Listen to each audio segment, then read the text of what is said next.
All right, Joel Gausten here from joelgausten.com. As many viewers know, I've been doing various video interviews with people from the old New Jersey hardcore and underground music scene. And honestly, none of this stuff would be legit without having my next guest be a part of this. Somebody I haven't spoken to in years until just a few days ago. Very happy to reconnect with this guy and really excited to have this conversation. We'll get into a lot of history here. Without further ado, it's my pleasure to welcome JACKO Monahan. Jack, good to have you here, man. You too, Joel. Thank you. Oh, yeah, absolutely. A lot of people are excited about this. A lot of people are in your debt for all the great work you did for so many bands in New Jersey. I'm in their debt, too, for all the work they did. It's always been about work to me. It's always been a right to work. And, everybody has a right to work. And music is work just as well as anything else. My first band that had a name was called The Works.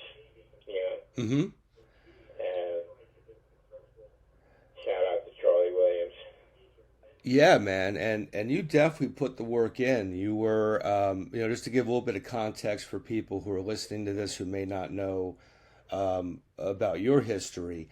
As far as our personal history together, I worked with you when you were booking the Brighton Bar in New Jersey, and I had a band at that time called the Graveyard School, and you were by far the Good easy. band, and we had a guitar player together, and he was in Mau Mau with me, Larry Gray. Right. And, one of my best friends of all time. Oh yeah, I love Larry. Yeah, he's crucial. He was, I'd say Darryl Hell was the first black guy in the scene. Right. Down there, you know what I mean? Right. But, Larry Gray is the biggest contributor, you know what I mean? Oh yeah. An everyday guy, you know what I mean? Oh yeah. So I was playing with Larry Gray, and then you hooked us up with a ton of shows down there at the Brighton. This would have been for me late 90s, early 2000s, and a lot of great times there. Really great scene at the Brighton Bar. I'm honored to have been a part of its history, if just for a couple of years, because those were great years for me. And I want to kind of start this conversation, Jack, about where things are now. There's a lot of people who subscribe to my channel who haven't heard from you for a while. So I figured we'd start kind of... damn near was dead, you know what I mean? Right. Well, let's kind of fill people in on what's been going on the last couple of years, and most importantly, what you've been up to today and how you're doing now. When I got basically fired out of the Brighton, even though they didn't say you're fired, they just told me they weren't going to pay me my measly $15 or $17 a night to be a bouncer. What do you call it? I couldn't afford rent anymore, you know what I mean? And at the same time, my mother was, I've been going broke in there the last year or two, you know what I mean? And all the money I saved my whole life had gone to help pay my daughter's college tuition, and so then all I had left was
Mm. Because it goes right into the bloodstream, and they had to cut my leg up to stop it from going further, and they had to do about 7 operations all total, where they had to keep going in and digging it out.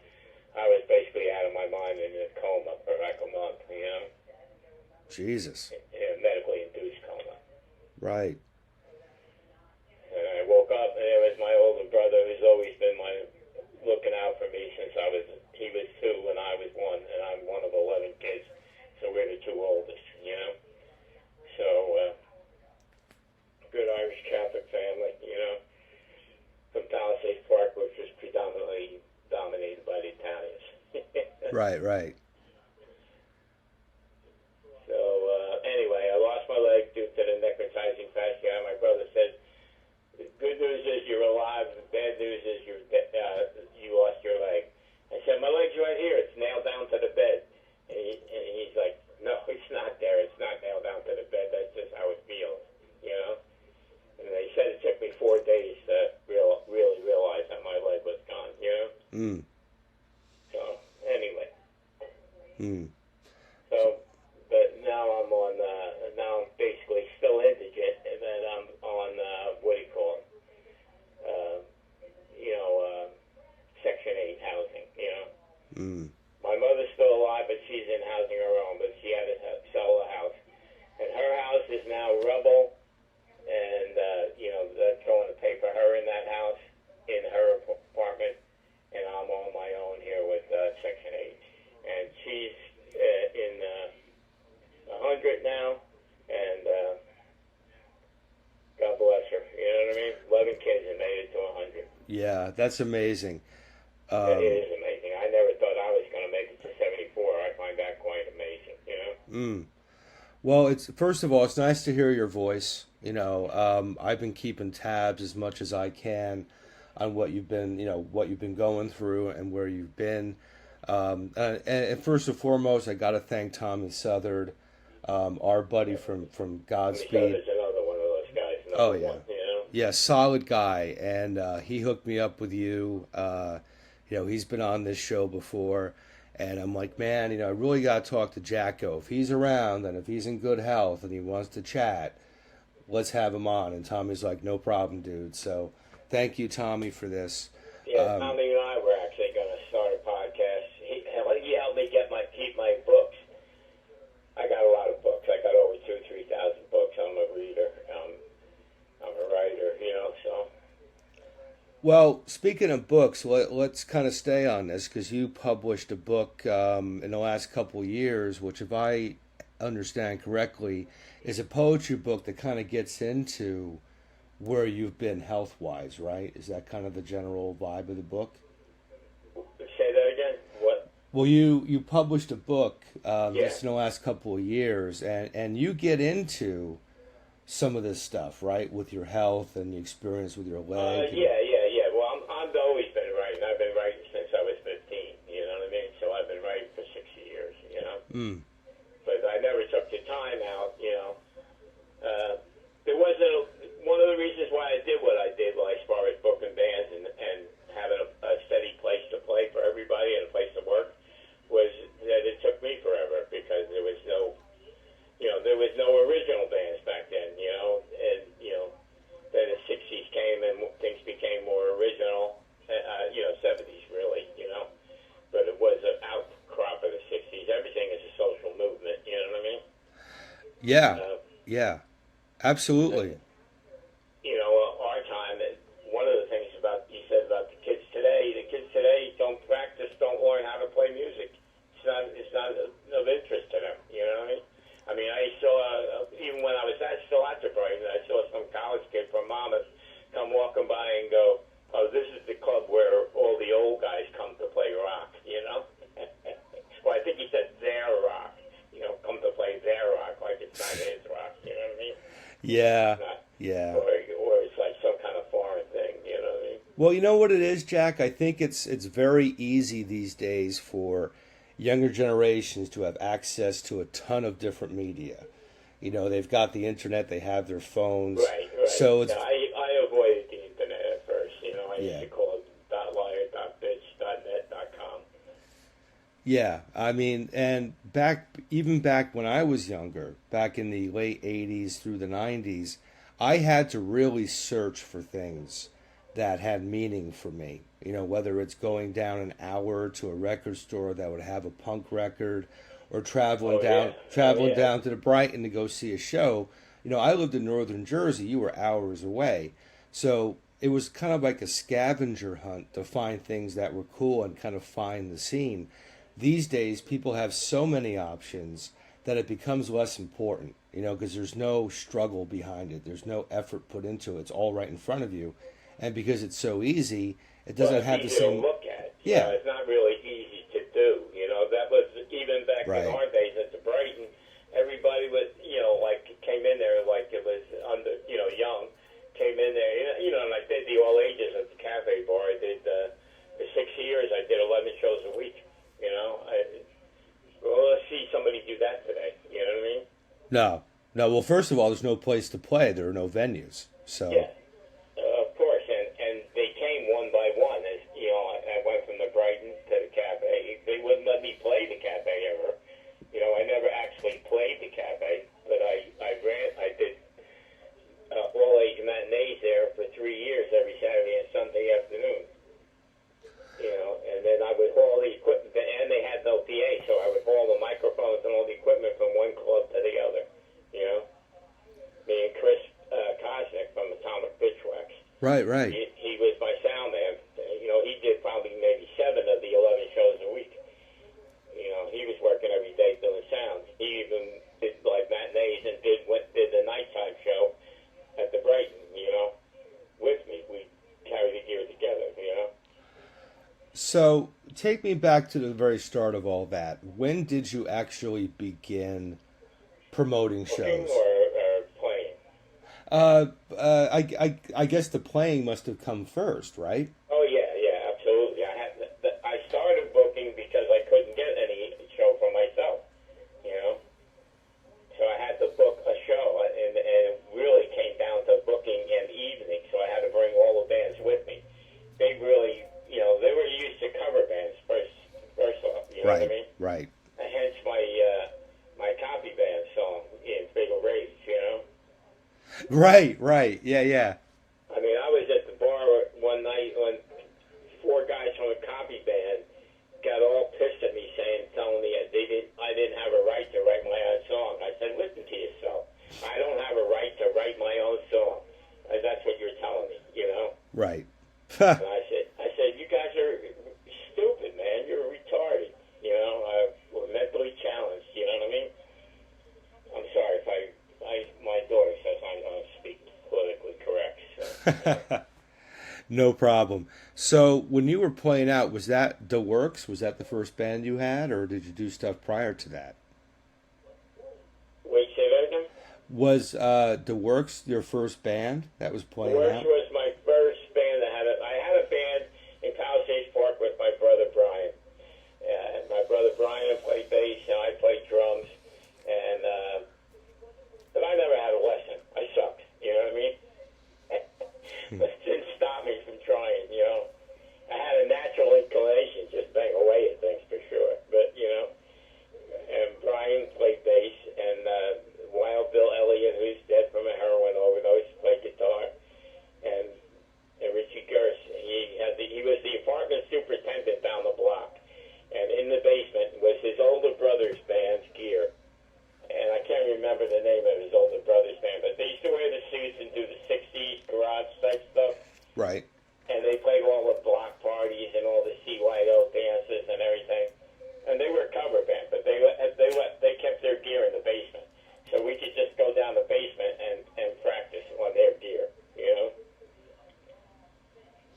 So what? Even like had parties and played the parties, you know what I mean? Right. So what year would this have been, like roughly? This would have been, let's see, I was born in '51. This would have been about 66, 67. Wow. So you were doing this way back when, yeah. Yeah. There wasn't like, and we wrote our own song then. Richie Gerst was a writer, and Billy Elliott wrote music.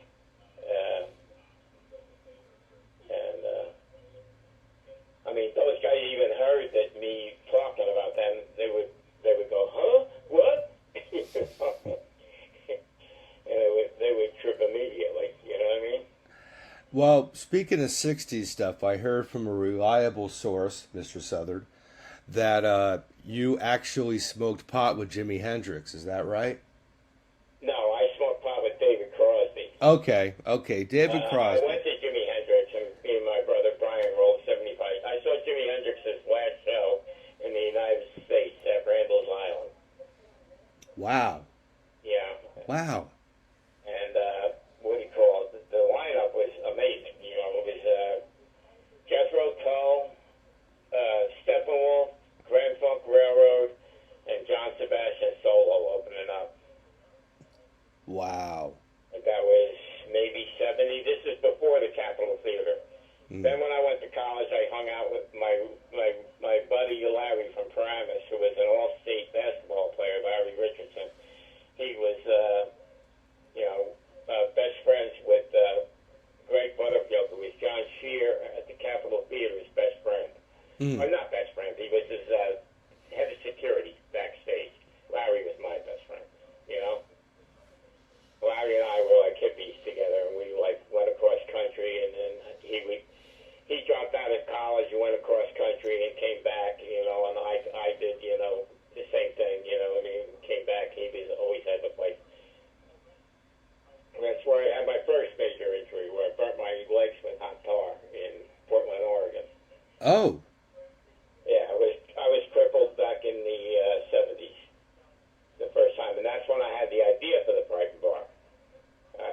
I knew I needed a place of, you know, to be regular at and be able to like do something, you know, and still, you know, and so I started playing music again and hanging out there, and I was the person.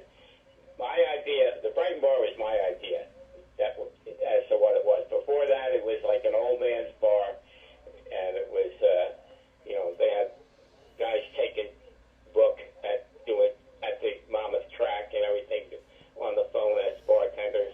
I mean, I could probably say this stuff now because no legal thing could come of that. You couldn't probably half those guys are dead because they were all, you know, 20 years older than me, you know. Right. But they were taking book at the bar, you know. Mm-hmm. And but it was always the home of the Frosted Bugs, so that was my bar of choice when I got to be 21. And then Vietnam and everything, and you know, I only didn't go to Vietnam by 6 weeks, you know, no, 6 days. Where I lost my 2S, and that was I graduated. You know what I mean? They only stopped the draft 6 days before, and I had a low number, so I probably would have went. Wow. So you just gave me a lot of things to unpack here. So going back to David Crosby, how'd you end up crossing paths with him? I went to see the Birds. Larry Richardson. Larry was a swing forward, you know, like a guard forward, and Butterfield was the rebounding forward. And Ricky Holton actually went on to the NBA. But Butterfield was tall and big, you know, big wide shoulders, you know. And what do you call it? I got a history of like knowing people from all countries and knowing people of all sizes and shapes and everything. You know, I'm not, you know, shape conscious about people. You know, people are who they are, and I dig them for being themselves. You know what I mean? That's it. You know. Yeah. And the more you're yourself, the more I'm interested in like get to know you. You know what I mean? Right. So anyway, Butterfield was head of security at backstage, so we used to just bring 10 joints, and he would give them out, and we would go to we would see every show. Frank Zappa threw me out from behind the stage. I saw that Frank Zappa show on Halloween at Capitol Theater, which is the classic show, if you ask me, from the Capitol Theater days. And the Birds were playing, so that's how I went. I was smoking pot with Crosby, and Roger McGuinn walked up and goes, "Who the fuck is this guy?" You know. And which is exactly what Frank Zappa said to John Shear when I got caught smoking a half a joint in the alcove, and I downed it, and I tried to sneak out the other side of the alcove, and here comes John Shear down the other hall. And Frank Zappa had them clicks in his boots, and he's clicking down the hall.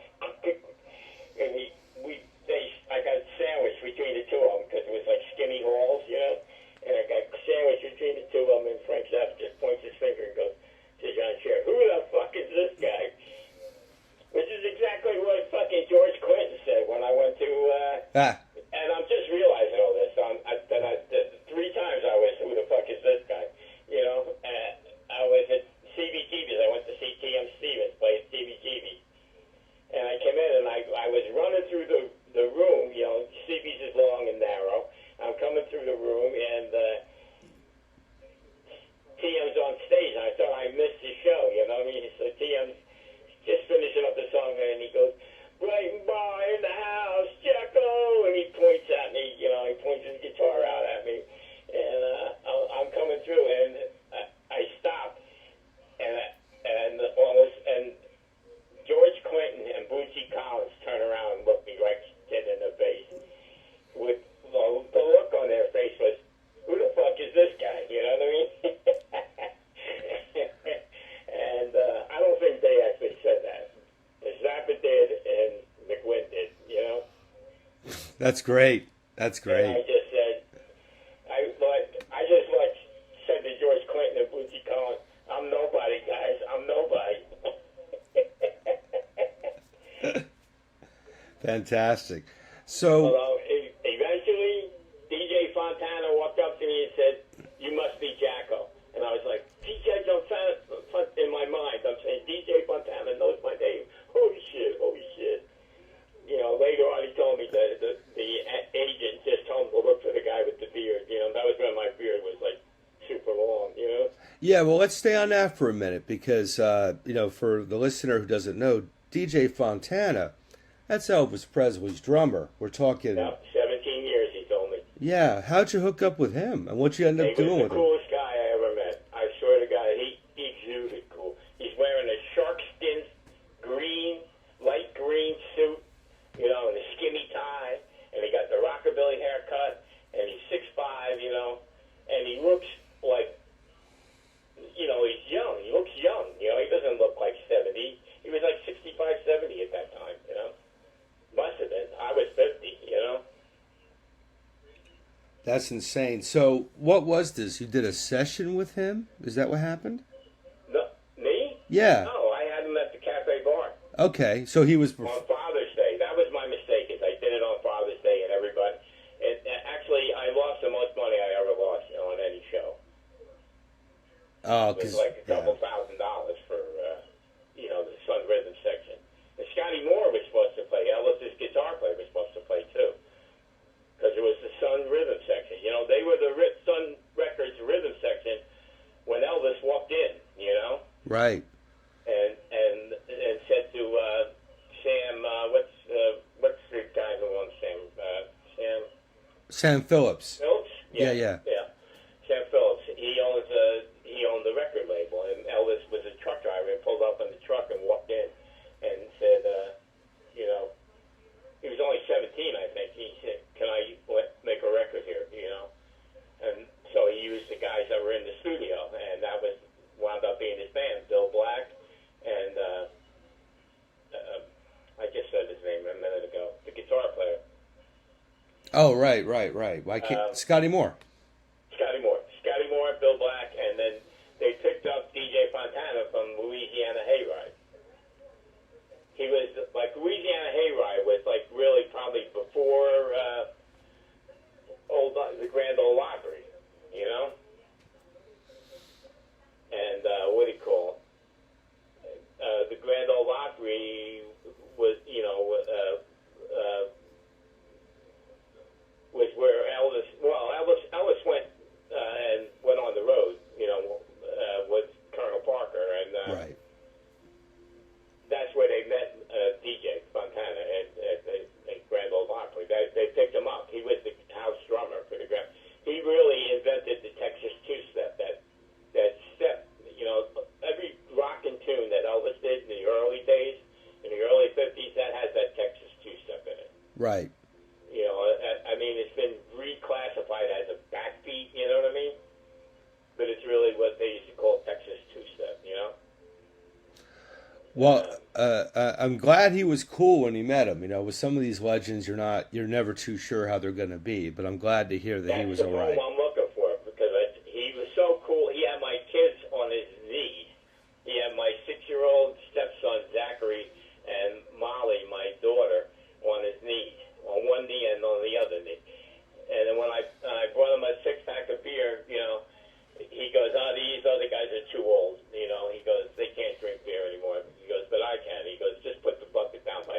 He goes, I'll get to all of them sooner or later. Excellent. Excellent. Yeah, he told me Elvis was the nicest guy in the world, until, he just couldn't take it anymore with the Memphis Mafia, Right. and the pills and all that shit, Yeah. He said it was so bad. And he told me in the movies, when he played in the movies, he had a contract. He didn't get paid for being in any of the movies, but they wouldn't give him any lines, and but he had it in the contract, and Elvis, backed him and said, that he could never have another drummer playing in the movie. You know what I mean? They couldn't have the camera focus on the drummer. So you do see DJ Fontana in all the movies, especially the early ones. Yeah. Oh, yeah. Yeah. So he goes, it was worth it to me not to get paid, just to get my face in the movies. You know what I mean? He goes, Right. That was my part of the contract, that I could never, that Elvis couldn't have another drummer in the movies. Yeah. Played Amazing with him guy. for 17 years. Yeah, that's incredible. I have such a love for that era, and those Yeah, he musicians. said he never made a lot of money either. He said, but every time I needed something, Elvis would get it for me, Right. Right. Because when I needed a house for me and the kids, my wife, and his wife said the same thing about him, and Leon Helms said the same thing, because he died while I was in the hospital. So did Leslie Gore. Leslie Gore's in that poem, too. Because I met her, Mike Norty, who played with me in Slumlord and Bound Mouse Tsunami, and he was in Phyllis Head, and he had a million bands of his own, Morph Guts.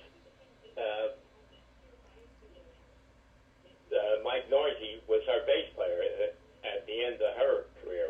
She did this Diva tour, and she was awesome. And all these old people were walking up the aisle going, because she still had her vocal chops, you know what I mean? And she did all her old hits in one medley. She didn't she did new songs, she did, but she put all her hits in one song, Right. Right. And all these old people were going, coming up the aisle, because she let all the Brighton poets in backstage, and not backstage, in the back row. And it was a sold-out theater with like maybe 1,000 people, 700, 900,000, I don't know. It was really great, and they had that 60s thing where they had like each guy standing on a riser, a circular, a little circular of a different color, all different colors, color coordinated. It was fantastic. I mean, my thought when I was watching that was like, after 10,000 shows, what was I doing wrong? I wasn't on that level, And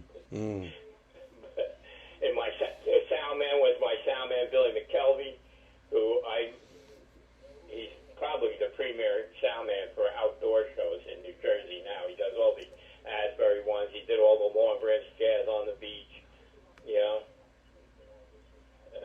McKelvey really made a science out of doing outdoor sound, And my other sound, the first sound man that went before I even became full-time at the Brighton, Jules, he's dead now too. He died.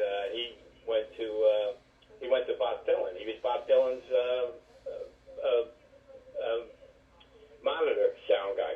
Dylan has two sound systems at every show. He has one that goes out to the audience and one that he has on stage. And I couldn't understand what he was saying. Yeah. But it didn't matter, because every person in the audience knew every song and every lyric and sang every lyric. Right. Right. Right. I couldn't tell you that he knew the lyrics. You know what I mean? Yeah, I don't know about Dylan. I mean, obviously the guy's written some amazing songs, but it's just not my bag, He's man. a premier songwriter. He's the best songwriter pretty much ever. Yeah, I mean, the guy's great. It's just like, I got a lot from him. I can't. I got a lot transposed through Charlie Williams from my first band, The Works. He was a Dylan freak, and he wrote, but we were a punk band, we weren't a Dylan band. But, he had a huge influence on lyrics, Yeah, yeah. And the way you write a song is, you have a beginning, a middle, and an end. Same as you read a book, you know what I mean? Right.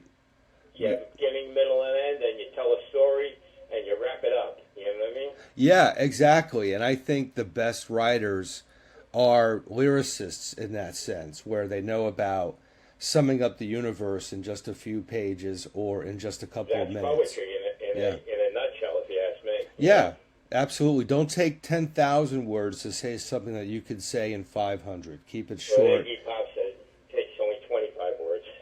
Yeah. Iggy Pop said any song with more than 25 words would shoot me dead in the water because I got 25 Ah. words in the first four lines. You know what I mean? But the first chorus I got 25 words. But Iggy made a science out of that. You know? Yeah. Oh, yeah. Like, listen to I'm Bored by Iggy. You know, or to the anything, point. You know, Yeah. raw power. I want to be your dog. You know. Mm-hmm. Yeah, that's a great point. You're absolutely right about Iggy and his lyrics. You know, and I think the best writers are the Well, ones he who said keep it that. short. I didn't say that. He said that. But 25 Yeah. words. Yeah, he's absolutely right. He's absolutely right. Because I think, as far as being a writer, you tell more with fewer words. That's the I've been in trick. the same room with Iggy, but I never really talked to him. You know, he always had like a million. Even in the early days. That's where I was in the room with him at CBGB's. You know. Mm.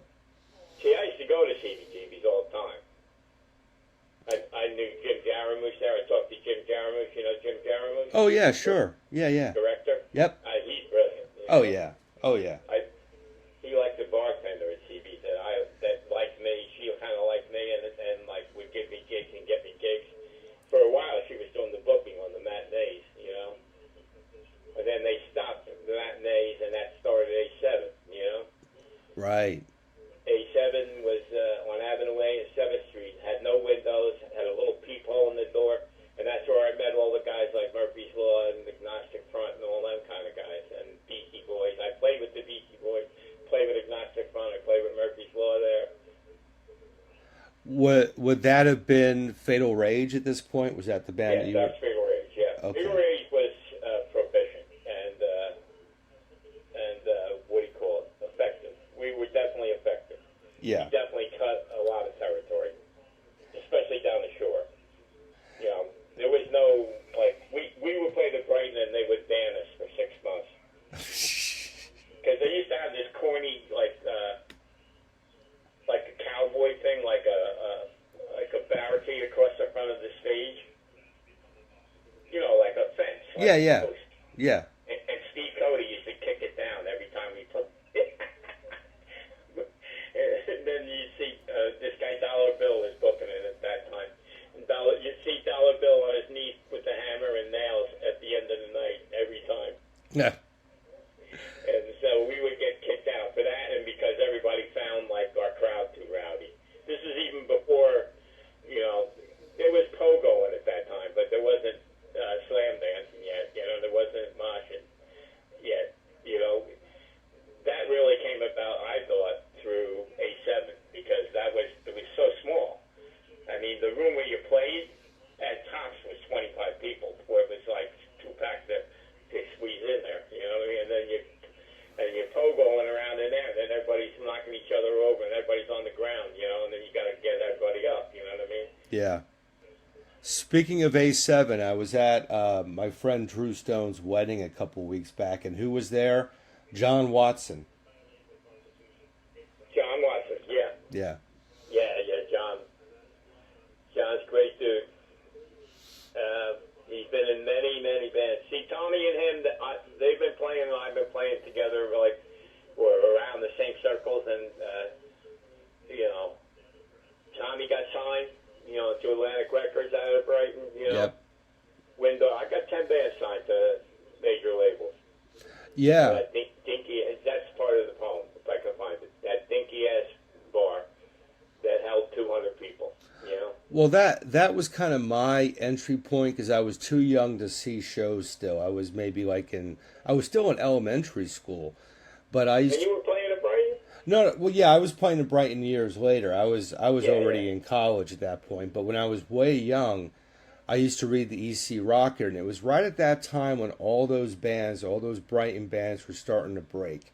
You had Windorf, you had Godspeed, Daisy Cutter, A little later, you had Bitchwax. So I remember all those bands kind of Don't coming forget up. Daisy Cutter. I like that you even brought that up. Oh, yeah, You know? great band. Which is Jim Hogan from Dirge, you know? Right. Yeah, exactly. And, you know... And I wasn't the only writer in Dirge. Eric Tucker wrote songs, and Jim Hogan. Jim Hogan would write a song and bring it in. The rest of us would write a song there. You know what I mean? Right. Right. And that really became my method. At the end, at the Brighton, now it's wind up, I played in over 40 bands, if you count records. You know what I mean? I did like some of these. I did Montana and Mouth to Mouth. I did a poem on their record. I just went in the closet with a microphone, and the guys put it on the PA, and it came out on the record, you know? Yeah, yeah. And of course you do that spoken word piece on the Godspeed record, Ride. Yeah, I did that. Yep, Yeah. that was one day. That was Electric Ladyland studio. And I met Rick Ocasek from the Cars down there at the Oh, wow. soda. So he was buying soda, and I was like, "You gonna spend $3 or $2.50 or whatever it was on a soda?" I said, "Why don't you just get a beer, dude?" He goes, "I don't drink, dude." Yeah. I was like, "Okay, dude." Well, going back to the music that you were doing, I know Fatal Rage, bouncing back to that for a minute. I was listening to that record the other day because you put out an album on Mother Records, which we should mention, as that was a label back in the early 80s Yeah, I think in we were the Jersey. first record on Mother Records, aren't we? Or maybe Chronic Sick did theirs first. That I'm not sure, but I know it was Fatal Rage, Chronic Sick, the Accelerators were on Mother Records. They came later. Yeah. Probably the first 4 or 5 was The Worst, Public Disturbance, and Child Abuse. And that was pretty much the lineup for every Fatal Rage show at the Fast Lane in Asbury. Mm-hmm. And some of the shows at the Brighton. I don't know if I could fit 5 bands on a show like that at the Brighton. Even the 5 bands I did later when I was doing Death Rash or Grindcore at the Cafe Bar, you know. And we should mention Public Disturbance, that's Daryl Hell, and he's still around. And then later Abstinence. Yeah, and he's still very active. I just saw him. And I had him in. I had a non-profit organization for a while too, for about 3 years, until I got kicked out of Sandy Hook. You know, I was doing an outdoor live show at Sandy Hook. It was fantastic. It was really a lot of fun to do. We built a stage in the field, and the big bands played on the stage in the field. And they had an old movie theater, and we had the hardcore and the super punk bands over there in the movie theater. It's like an auditorium. It wasn't like a movie theater like today. You know, it's not like it held probably like we didn't pack it. You know what I mean? Most of the people were outside in the field. I don't know. It was, I guess, you know, I was in the road. You know, because I had to stop everybody coming in order to get $10. But they kicked everybody out of Sandy Hook. George Bush did, because he said during the Million Man March there was too many people with vendors that weren't paying fees and licensing, you know, to the government, you know. Right. So they not only threw my Sea Monster Festival out, which wound up, I used from the original one, I used Pete Weller from Mau Mau and Surgeon General and everything, and I used his drawing of a sea mouse, and the book is called, the one that came out in 2017 is called One-Legged Poetry, Tragedy, Politics, and a Sea Monster. And I'm the sea monster, like the Beatles were the walrus. Right.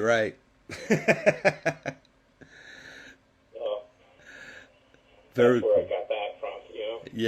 Yeah. So I just lost the poem I was going to read from that. yeah, well, maybe we'll. I found it. Oh, you found it. Cool. It's easier to find it when it's in print. Well, my eyes are bad, too. I was blind for a year. And so that hurt. When the book first came out, you know, between getting made and everything, I went blind. And I was blind for a year and 4 months. And I were at my mom's house going, like, we need to take a picture of you, Dan Weeks from Jazzlomic, and, you know, he's my publisher.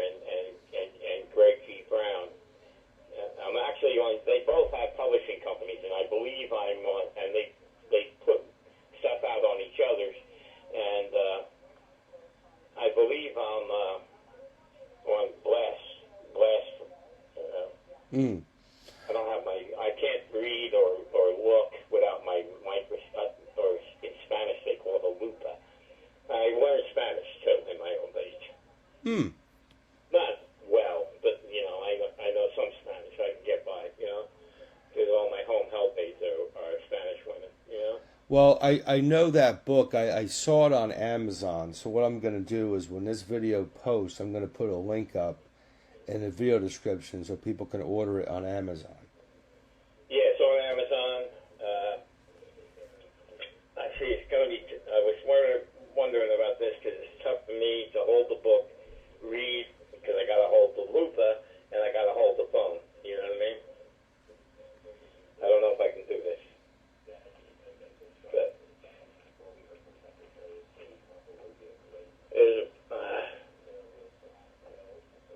and I need light too.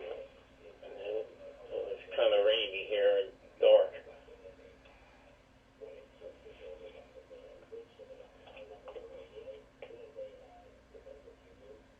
Fitting in, billiards, aerobics, kick the can. You got a pastime, blonde ambition. Don't matter to anybody else in the world. I won't give up till my blood flows into the Yangtze River. Car parts and mullets.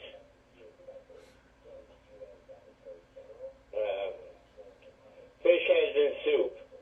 Stir and serve. As if crack was the missing ingredient.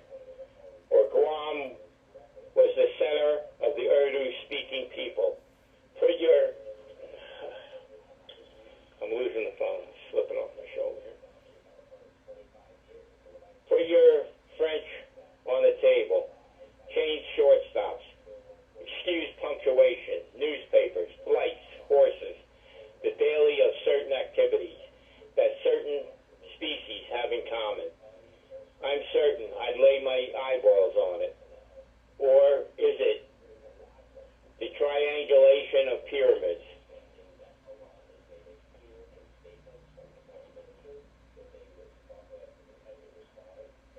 I tried to turn the page. Reconfiguration. Youthful participation. God was in love once too. And like I was the first time and thought I knew exactly what I was doing.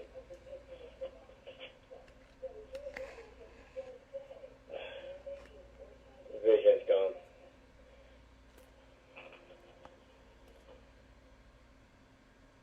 Historically representative of square pegs and round holes. In other words, fitting in. Right. Yeah. Yeah. You're always wondering if you're really in love, if you're really working, Right. Am I really fitting in? Am I part of something, That's something that I always wanted to be part of a cause, you know what I mean? Well, I've always been a believer that if you can't find your home, you create your own, And I think that's what a lot of musicians gravitated towards, Yeah, Like Brighton Bar is home. Everybody said it. You Right. know what I mean? Well, it's like what you said in the beginning. You couldn't find your own gig, so you started doing your own. I mean, a lot of punk bands did that in Jersey. I started doing that when I was in high school. I started booking shows because I was too young to play in clubs. So you get a VFW hall, you get your friends to play, and that's how it's done. Oh, yeah. And It started first, and yes, a lot of guys had to do that to get. I had to do that with Rage. I had to book clubs at first. VFW halls at first. Yeah. We freaked them out at Long Branch. So Rage used to freak people out. We played a cowboy place in Freehold once. Bruce Springsteen's backyard there. As a matter of fact, that was the article that was written by Bob Santelli, who is now in Monmouth College, and he's going to be university. Monmouth is now a university. Back then it was a college. Now it's going to be a Bruce Springsteen building. Right. That's where I saw Springsteen the first time, my freshman year at Monmouth. He was playing the orientation. He was in Steel Mill. And I saw him one time. I said, this guy's a star. You know what I mean?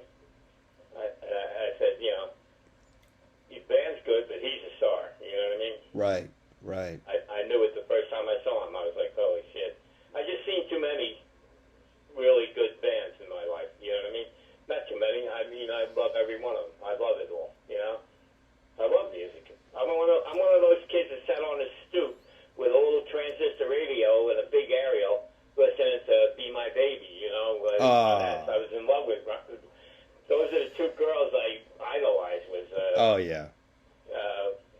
What's her name? Ronnie Spector. Oh know? Yeah. Oh yeah. And Leslie Gore. My high school girlfriend looked like Leslie Gore. You're talking my language, man, because I'm a huge girl group like maniac. Oh, 60 girl groups? Oh yeah. Oh yeah. Well, you had Kim in graveyard school, right? Yeah, yeah. Well, that's why when I started the band, I was looking for a female singer. I wanted to combine punk rock and the girl group vibe. Female singers, yeah. Yeah, I mean, that was exactly what I was aiming for. I mean, "Be My Baby" is my favorite song of all time. I think it's the perfect song. You can't make... Of course, I want to give a shout-out to some of the best girl guitar players I've ever seen. Yeah, go for it. Alabama Thunder Pussy. Oh, yeah. Roxy is her name. They're married. The guy from 9 Pound Hammer. 9 Pound Hammer played for me way back when. And then when they started Alabama Thunder Pussy, because that's the name of it, right? Alabama Thunder Pussy. I think you're thinking of Nashville Pussy. Nashville Pussy, yes, okay. Yeah, yeah. I used to see Nashville Pussy at the Brighton. I used to get really drunk at those shows. Oh, man. What's his name? Cherokee Parks' sister? Yeah, Corey. Big, tall bass players. Yep, yep. She came in and she had, like, cowboy boots and a hat. She took a look at me and she, like, hated me immediately. Nah. She, like, took her cigarette out and stomped it into the ground with her heel and then looked at me like, you know, "You want to go, motherfucker?" You know what I mean? I was like, "Holy shit, girl, go play, man. I ain't got nothing against you." You know what I mean? Yeah, yeah. Yeah, those were great shows. The dude from 9 Pound Hammer, who's the singer. Yeah, Blaine. Okay, and you know, I talked to him. You know, and the first time they came in through me. The second time they came through Tony Pellegrossi. And then they were bigger, you know. Yeah. And Roxy, his wife is Roxy, right? The girl guitar player. Ryder, I believe her name is. Ryder, Yeah, that's yeah. it. I knew, yeah, with an R. She was really cool to me, and she, what do you call it? I think she was great, you know. Yeah, I used to. I remember. They played leads, and I love double leads. I've always loved that. I love the Allman Brothers for that. You know? Yeah, yeah. Larry and Pete play double leads. And many of my Chuck Welsh from Jazzlamic and Mad Lee from, you know, he's had a dozen bands. Mad Lee's a staple of the Brighton. And Mad Lee, I had the two of them playing guitar. I even had it on record. I had a song called World Monkey Business.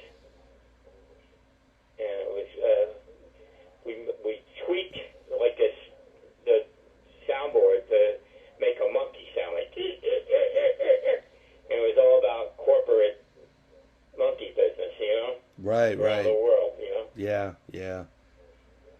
Man, Nashville Pussy. I'll admit this now because it's a long time ago.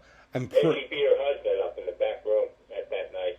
What, Nashville Pussy? She locked the door and I couldn't get in, but there was a little window and I'm looking in the window. She's pounding the fuck out of her husband's head. Going, "You don't tell me what I can do on stage," you know? But they were like doing this like faux, I don't know if it was faux or not, but you know, like lesbian kissing, you know, on stage. Right, yeah, yeah. And you know, and I guess he got offended by it. He said something, and she kicked his butt, man. She had him in a headlock, and she was pounding his head. Oh. And I couldn't get in there. I'm like going through the window. "Hey, you can't do that in here." I'm pretty damn sure the only time in my life I ever blacked out drunk was at a Nashville Pussy show at the Brighton Bar. The last thing I remember... I can't say that was the only time I ever blacked out. Never at the Brighton did I ever black out. Never in one of my shows did I black out. I remember that night I was bumming smokes off a Ryder from Nashville Pussy. And next thing I know, I'm on a roof of an apartment building, like the next morning. So What happened between those two incidents, I couldn't tell you. But Where did you start? Where was the first one? It was an apartment building I got, but what was it? It was some party I went to. It was with Kim, actually. And probably at the party. I got so hammered. I mean, I don't drink now. I don't drink. I smoke like a chimney, but I don't drink. I don't do anything, I'm actually. not allowed to drink anymore. I can still have one. I had the same home health aide for like 6 years. And Maria from Colombia. Maria Velez. She's back in Colombia now, though. And she's retired, you know. Yeah. But, I got along with, but we would split a beer, you know. She's a great cook, you know. I mean, unbelievable food. She kept me healthy. She got me through the pandemic, you know. In the pandemic, my sister took my mother out and put her in an old folks home, you know, which was really a drag, you know, and really dangerous because she had her own room. That was probably the only thing. And that place didn't get hit bad, you know. And the Brighton has lost a lot of people since the pandemic. Yeah. We've lost a lot of people. And just a shout out to a few real quick. Timo Scott, T.M. Stevens, Nick Gear, Arthur Kill, is more. I just can't remember everything right now. But, you know, lost a lot of friends. I lost like close to 15 to 20 friends. Yeah. And like really close people who were at the Brighton all the time for like 20. I was there for 23 years. You know? Got to give a shout out to Billy T as well. For the rest Billy of T. There you go, man. I tell you, I can't remember everything instantly all the time. You know what I mean? Yeah. There's so much history at the Brighton. Oh, yeah. But I never finished that conversation about how the two buildings I spent the most time in my life, my mother's house between growing up, you know, I moved out at 18 and going back at 60 and being there, you know, or 62, 61, 62, and being there for like 12 years since then, you know. And they're both gone. They're both rubble. Yeah. And so houses ain't permanent either, you know, or buildings or businesses, you know.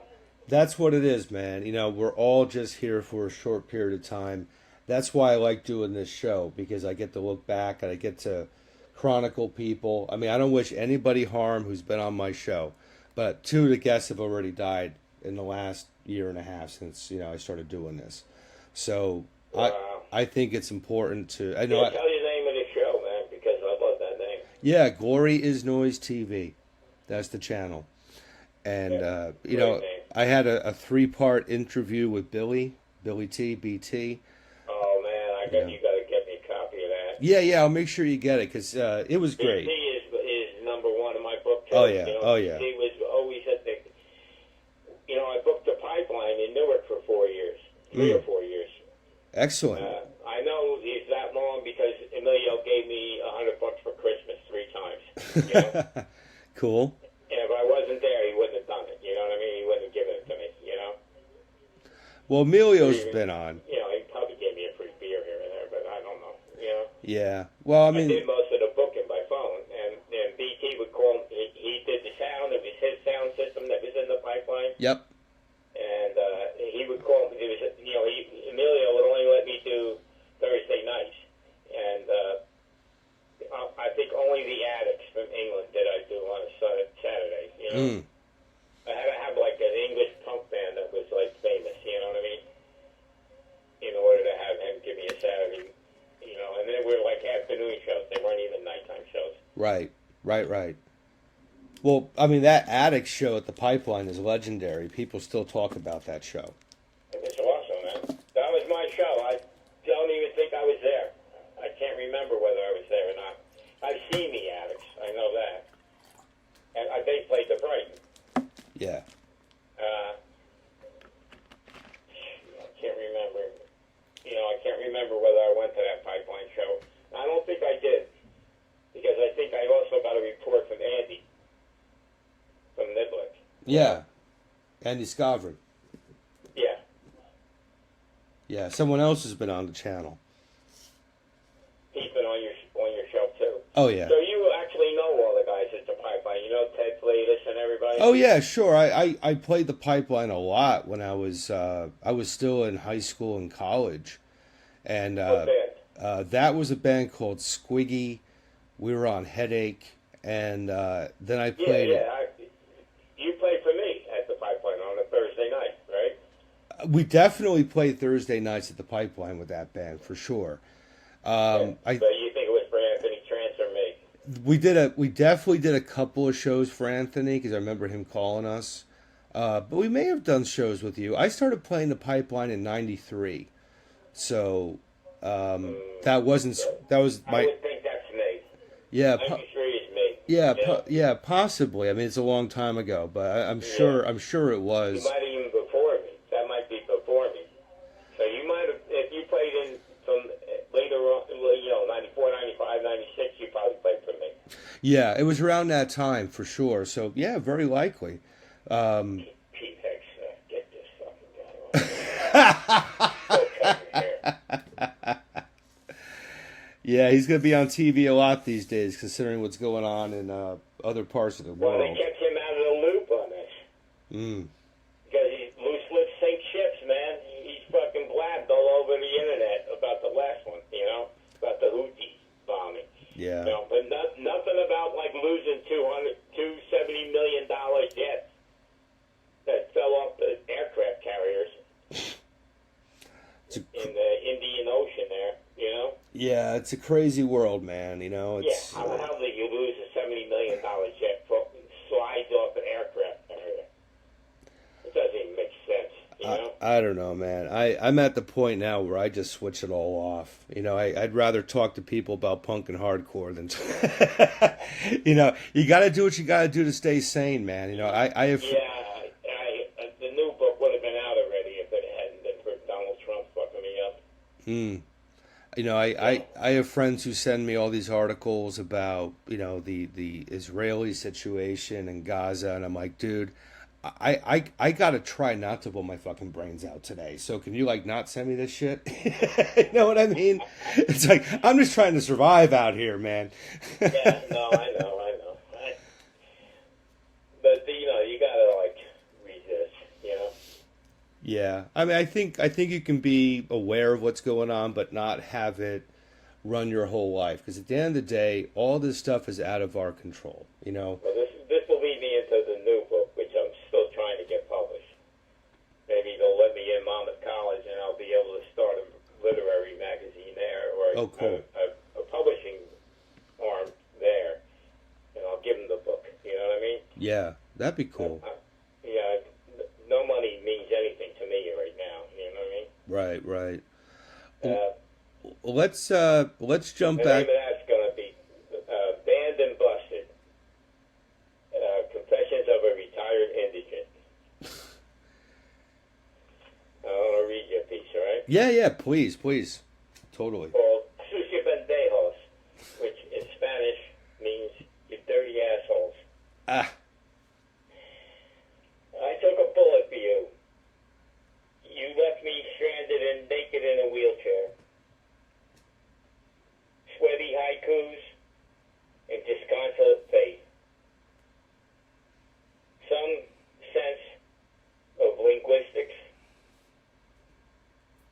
between $10 words and street bar. My union told me not to talk to the press and poll.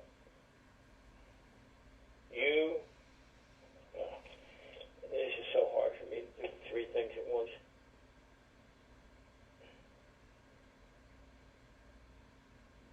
You might be 10 years younger than me, highly improbable that you are 15 times smarter than me. Cardinal law, executive action, infallibility, with a question mark. This iron cross, that depth and bend, accumulated. I once found a surfboard in my apartment closet with multiple things in it. I commensurated now and to surfing the scene. Superflies wild. The pay stubs lost. There was always a method to my madnesses. Clay bricks to my crystal pyramid. I've got a hook in a big bass, or bass, it's double entendre, just by the spelling of the word. I've got culture in my underwear, and you haven't killed me yet, you susabentejos. That's that one. Awesome, man. That's great. So how'd you get into poetry, man? When did poetry start gaining your attention? It must have been early on. Me right? and my brother Brian again, we used to be little thieves and stuff like that. We stole a sign, from a street sign. Uh-huh. I can't even remember what it said, and I made words out of it.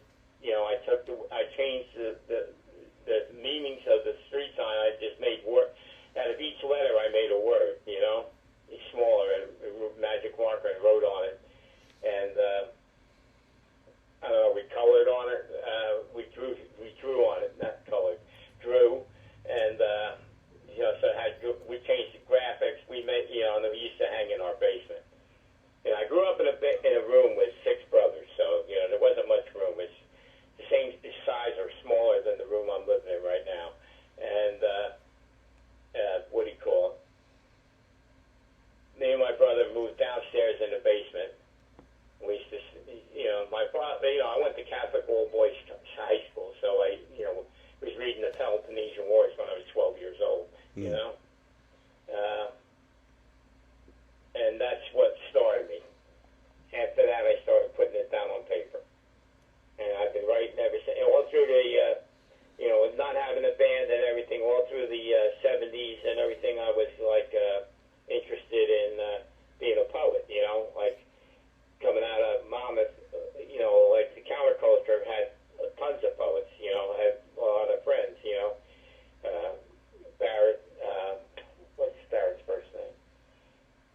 Barrett, anyway, he's a poet. He moved to Colorado. All these people were all over the place. Fast Eddie, who told me that if somebody wants something more than, like when I was high on acid, he told me if somebody wants something more than of yours, more than you want it, then you have to give it to them. I don't know why that stuck with me, but one-liners have always stuck with me, My friend Leon, growing up in the street in Palisade Park, had one-liners. My buddy Larry Richardson had one-liners. In springtime, a man's heart turns to baseball. One-liners have always stuck with me. So you could say my poems, and I've used some of Larry's one-liners and Leon's one-liners. Leon used to say, "Fuck them all except for 2. You save them for ball bearings." Us minorities got to stick together. He was Greek. Or Leon said, you go to a Greek restaurant and there's only 3 things on the menu: lamb, lamb, and more lamb. Right. Right. Yeah. Yeah. Fantastic. So, basically, that's how I got started. I've been writing poetry since I was 15, and I did it all through the hippie counterculture and everything, When I went across, I was gone for 2 years hitchhiking across the country, I went there and back, and then I went there again and came back. I was gone for like 6 to 9 months and came back for a couple of months, saved up some more money. And I would go out to Portland, Oregon, and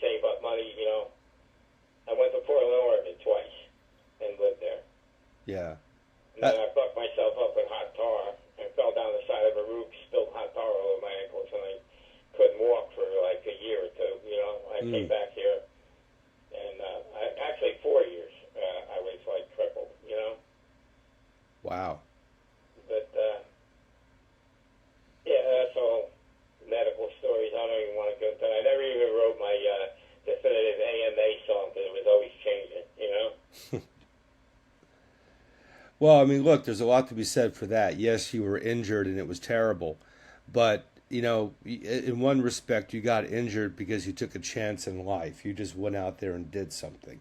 Right, You I know, had to. yeah. I mean, it's like go west, young man. You had to do it. Hey, look, I think life should never be safe. It should never be spotless. I think you should leave this earth with as many scars as you can accumulate because it means that you've done something out there. You know what I mean? It's like, look, you can. Yeah, no, I like that one actually. There are people. That's a good one. That's a good one-liner. Yeah. You know? You got to earn the scars, man. I went gray by the time I was 35. I was bald by the time I was 30. And I'm like, you know what? I'm not sweating it because I earned every gray hair. I went bald because I gunned it, for as much as I could. And my friend Danny died on a motorcycle accident in Florida. He used to say, got to die young and leave a good-looking corpse. Well, I have no problem with being old. I mean, hopefully I'll get there. But, at the same time, you got to live. It's, I used to say, how are you going to make it past 33 if Jesus Christ died at 33, Yeah. Is somebody looking out for you, if you made it past 33. Yeah. You got to go for it, man, because there's so many things out of our control. Like, look at the world affairs, man. We don't have a say in that. Oh, playing music and playing in bands, I had to go for it. Yeah. I just couldn't get like the hippies to sing my lyrics the way they were. They were too intense, They were too graphic and too gnarly, and everybody was, and I was that's not the way I sing. I did a show. I was in a reggae band called Aqua Black Squack with Timo Scott, who died, and King Bengai and Rashi Jima. And at one point, I was the only white guy in that band. There was two Spanish guys who were half white, Jason Silveria, who went on to Lord Sterling, and Marco Escobillo, who used to play in Grupo Yuri, a jazz band with a violin player, who was playing the violin one day when I walked into the Brighton. I used to do jazz for 15 years every Tuesday night, original jazz. Mm. Robert Mirabal, the Taos, New Mexico Indian, 6'5'2", you know what I mean? And he was excellent. He brought this giant 15-foot drum. They had to roll it through the door sideways, you know what I mean? So I guess it wasn't 15 foot. It was probably 7 foot. Right. You know what I mean? Right. But it was round, and it went all the way around. It was 7 foot around the whole way, And they put it in the middle of the floor, and they put 15 mallets out there. And then at the end of the set, it was and then he made stone flutes, and he sold them to the Smithsonian and the MoMA, the Museum of Modern Art, Mm-hmm. And his percussion player was Native American too, and he was what do you call it? He made all kind of drum stuff, So he's the one that made that drum, And then they said everybody, I don't care who you are, you're from a tribe, So everybody grabbed some mallets, and everybody in the place was playing with the drum with the mallets. You know what I mean? Yeah. That was a classic show. That's a very good. Well, what you just said about everybody's in the tribe reminded me of something about the Brighton Bar. And we're talking about people who we lost. Obviously, we also lost Freddie from the Mad Daddies. Oh, yeah. Beautiful guy, beautiful human being. I remember. Funny, man. He was so funny. Yeah. He was the best. Some of the funniest guys was Travis from Inspector 7. Yep. And Freddie. Freddie was so fun. I remember when he went and played for the other place in Long Branch on Broadway, and they mistreated him. He goes, man, I don't understand how some people treat some people. When I'm a kind and gentle master to my dog, kind and gentle master to my dog. Fantastic. Let me tell you about Freddie. You when I was in the graveyard school, you put us on shows with the Mad Daddies. And first time we played with them, we went on first. And then we didn't know at the time, but after our set, Freddie, who was watching our set, bought one of our band's T-shirts. Now, had we known he wanted one, we would have just given him one, but he actually bought a shirt and then wore it on stage for his set with the Mad Daddies. I mean, you know, when He's you're that kind of guy. yeah, exactly. He was that kind of guy. Yeah. Freddie was that kind of guy. He was, you know, he was in it for all the good reasons. He wasn't a phony. You know what I mean? Yeah. He was straight up a good guy. You know what I mean? Yeah. He was a kind and gentle master to his dog. There you go. And opening bands too.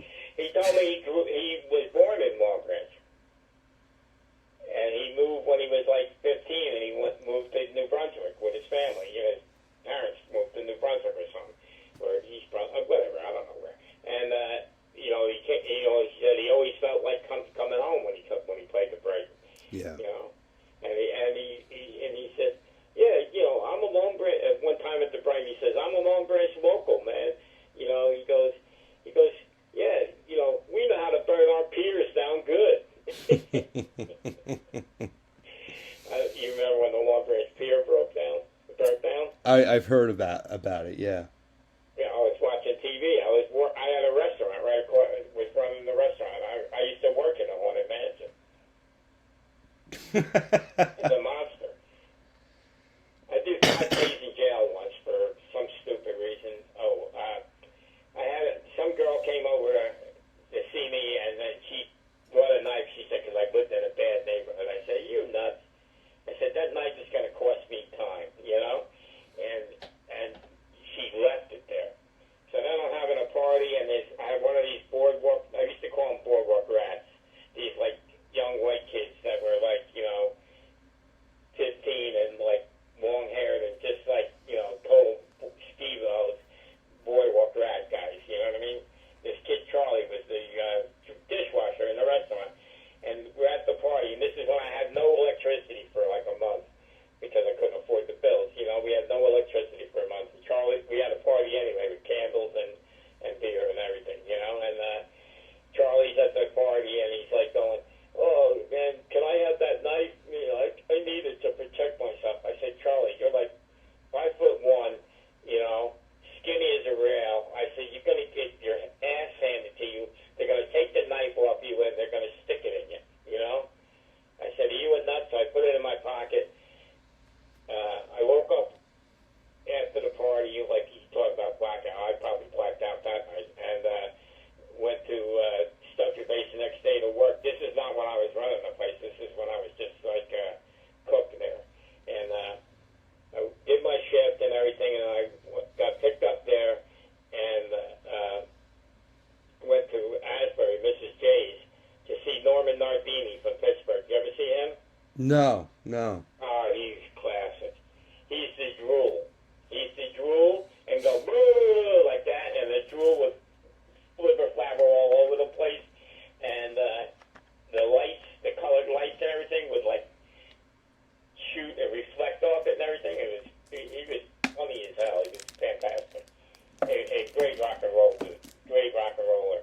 And you know, and the was hilarious, you know. He'd be playing some riff and really going, you know, and then just all of a sudden go, you know, and the shit would fly all over the place.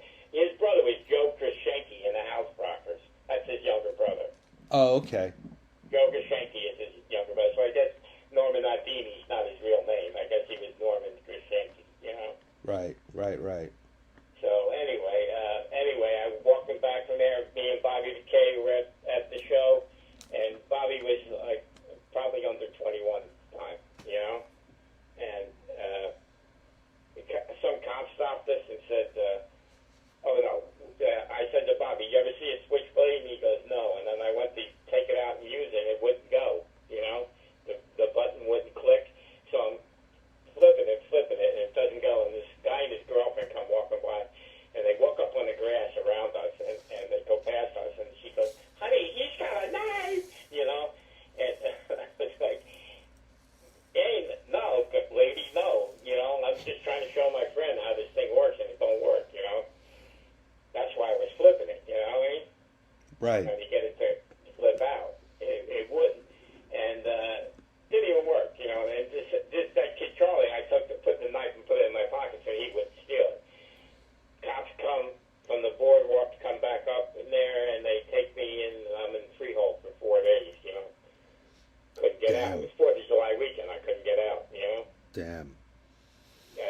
go for my hearing. I was in there till like Monday or Tuesday till I went to the hearing, and that, you know, they drove me out there. I think it was a Friday night I spent out there in Asbury, and then I went out on Saturday morning, and then I had to come back on Monday morning to go to court, and then I had to go back out.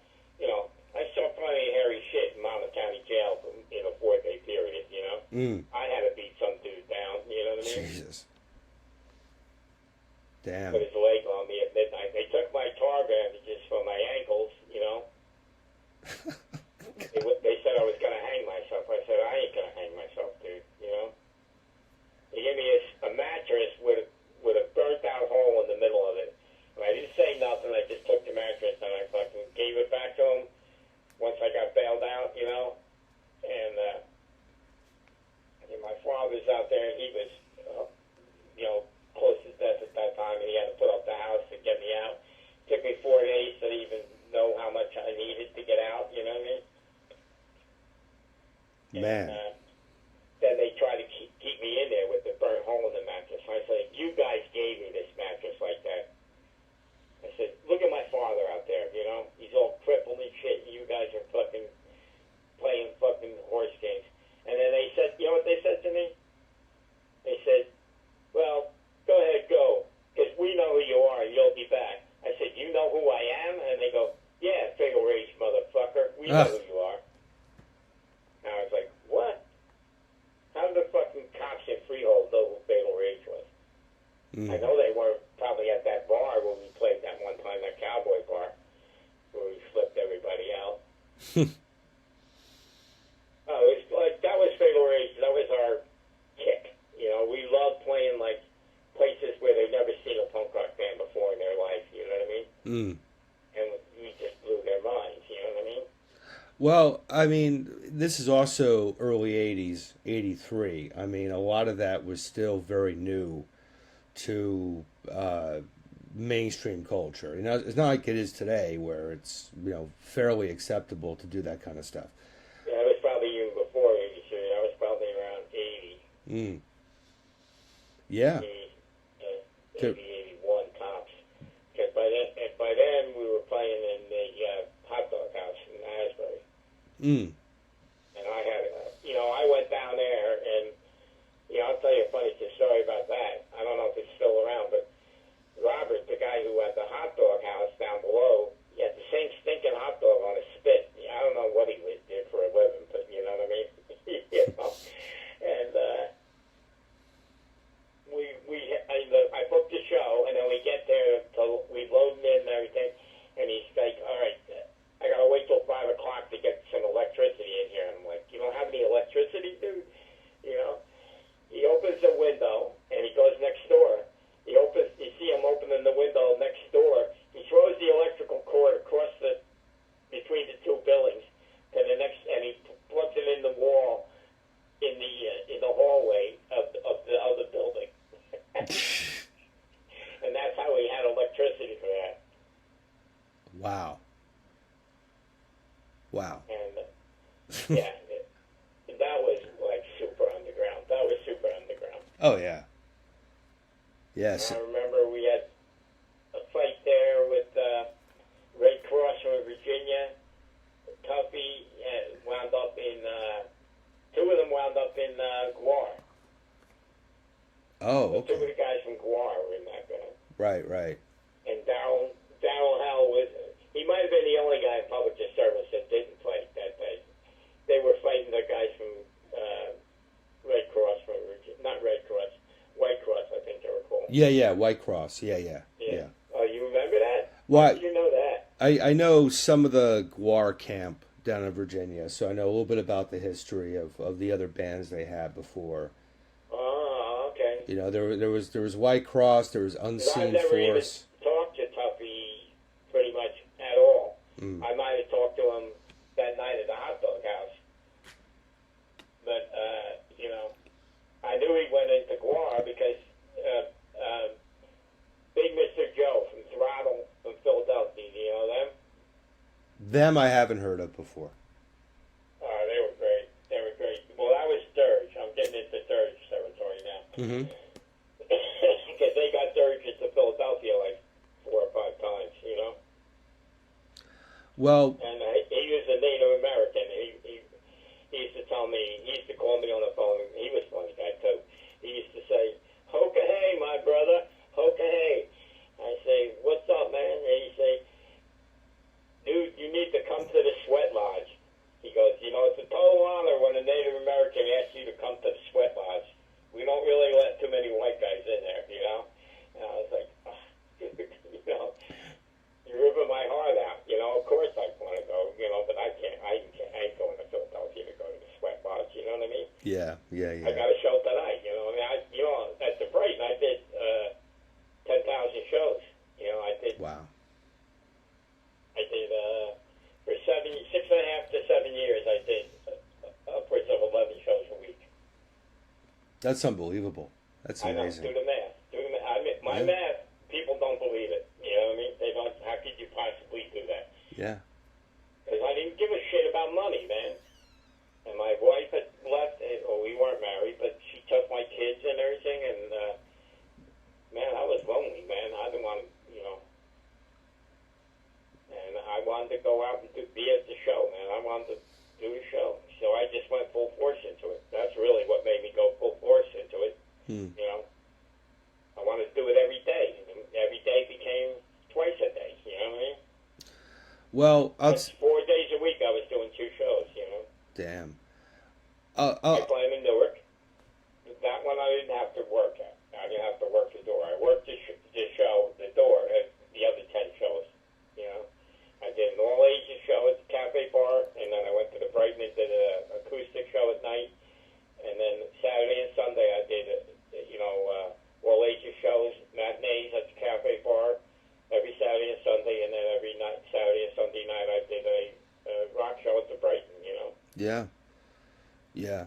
Well, the thing is, I mean, I can tell you from my personal perspective, working with you, you know, when I was in bands playing the Brighton, look, promoters, generally speaking, present company excluded, promoters are fucking assholes, right? Yeah. Because they just care about, you know, the venue cares about selling the beer. They just consider bands a live jukebox they can take advantage of, you know, pay them. The guys at Brighton used to tell me, I don't care if you put a monkey on stage that plays, and fucking, as long as he gets people in here to drink. I said, hey, you got a monkey that can play? Bring him on, man. Yeah. Well, listen. I'll put him on stage. Yeah, but you weren't like that to us. I mean, you were dealing with the bands. You were helping load out equipment. Like, you were in the thick of it. You were somebody who got it. You know? I always played. I played. Yeah. I know what everybody's going through. I knew what the guys were going through. I knew what everybody. I mean, you know, when I say guys, I don't mean just guys. You know Right. What I mean? Yeah. Everybody that's playing. Everybody. I always believe everybody has a right to play. I never thought I was somebody special. You know what I mean? I think I'm pretty good at what I do. You know, but I'm not like. You know, Greg used to accuse me of being an egomaniac all the time, you know, because I had so many bands, you know. I'm like, dude, when somebody cancels 2 days out, what are you going to do? You're going to have dead air? Dead air, and, you know, you can ask the sound man. I used to tell them dead air was a cardinal sin in the Brighton Bar. Right. Cardinal sin is not having music playing. Mm-hmm. When the band is finished playing, you got the jukebox on, you know, the tape deck or the CD playing, you know what I mean? Dead air is cardinal sin in a live show. Because you're trying to keep the people from one band to the next people from the next band. You got to give everybody a chance. Yeah. You know? It's hard doing the crossover thing, you know? But it, Hello? yeah, but it worked there for you for a long time. I mean, you know, I remember even before I started going to the Brighton Bar, you'd have like these all day like oi fests with, you know, tons of bands. They were great. They were classic, weren't they? Yeah. I mean, they were classic. Well, you know, the head wound and the you know, the not head wound, the headache and all the headache guys and everything, and retro ones and everything. They were. I've been playing with BT and Armin since the '70s almost. Yeah. You know, they probably played shows. They played with Fatal Rage at the Burn, and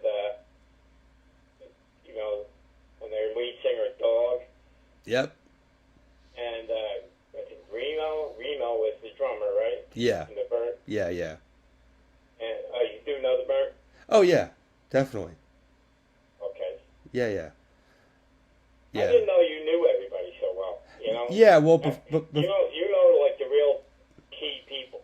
You know what I mean? I started out really young doing this stuff. I mean, like I said, I was hitting the pipeline by the time I was 16. I started booking my own shows.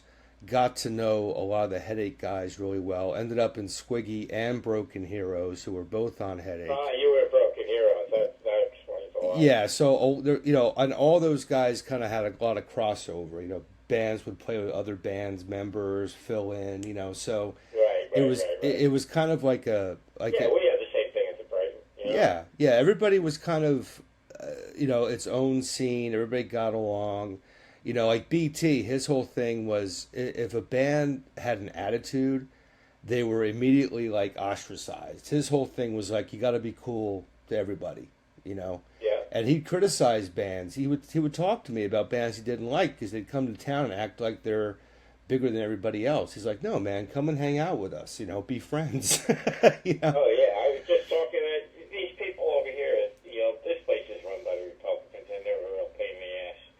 You know, I got one fucking brain damaged guy. He's like a total Trumpite, and he's like by himself. I'm like, dude, leave me alone. You know what I mean? I said, you're wrong. Just go away. You know, just go away, dude. You don't need to be telling me these things. And then they telling me I can't speak politics at this place. You know what I mean? Mm.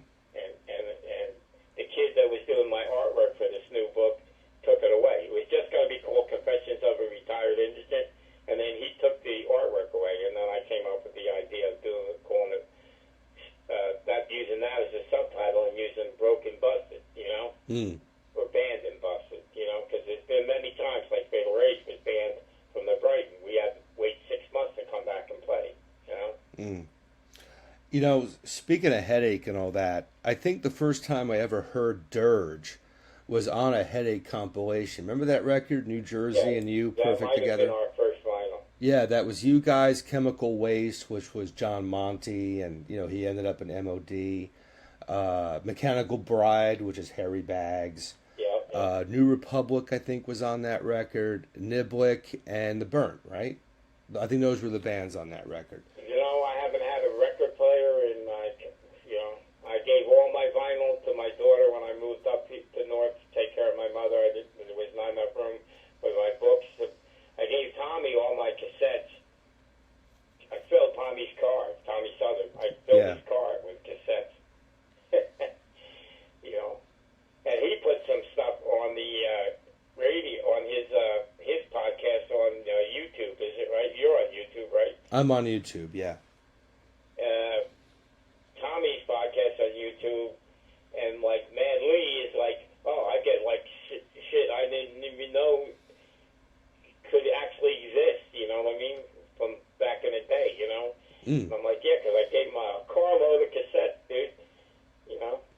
Speaking of cassettes, I still have a cassette copy of the Dirge record Soulstorm. That is the classic one. Yeah, yeah. Really, Soulstorm and the album, and then Flesh Crawler, which were the two albums we had. But the first, we sold out that thing. And Danny Ray did the recording of that. Danny Ray from Shrapnel. Yeah, yeah. Which was Dave Windor's first band. Yep, I've had Phil on the show. Yeah, yeah. Okay, Phil Cavano, Dave Vogt, who used to be a bartender at the Brighton. And Danny Ray did that cassette for free. And I'm like, Danny, we'll give you $100, man. How could you do this for free? He goes, I know I'm going to get myself paid off of this cassette. I said, how do you mean, man? He goes, you're the best band in this area, and I'm going to get producing jobs out of this. Right. I said, if you can do it, man, go ahead and do it. You know. Yeah. I'll still give you the $100. He said, no. He said, I'm gonna. And then he got the Ramones to do because the Ramones have always worked. They took Shrapnel on the road when they were like 15. You know Yeah. They took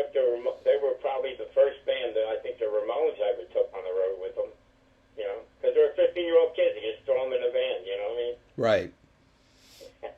Right. Yeah. I still got those Shrapnel records here. That's the days of the Uncle Floyd show. Yes. And I played the Uncle Floyd show with the Works, and I got in trouble. Like I told Uncle Floyd that he said, "Oh, this guy Sid," because we had a song called "Sid Did," you know, and he's like, "Oh, this guy Sid Vicious, he's a controversial character." He goes, "You don't got anything bad on there, do you?" I said, "No, I can't think of anything."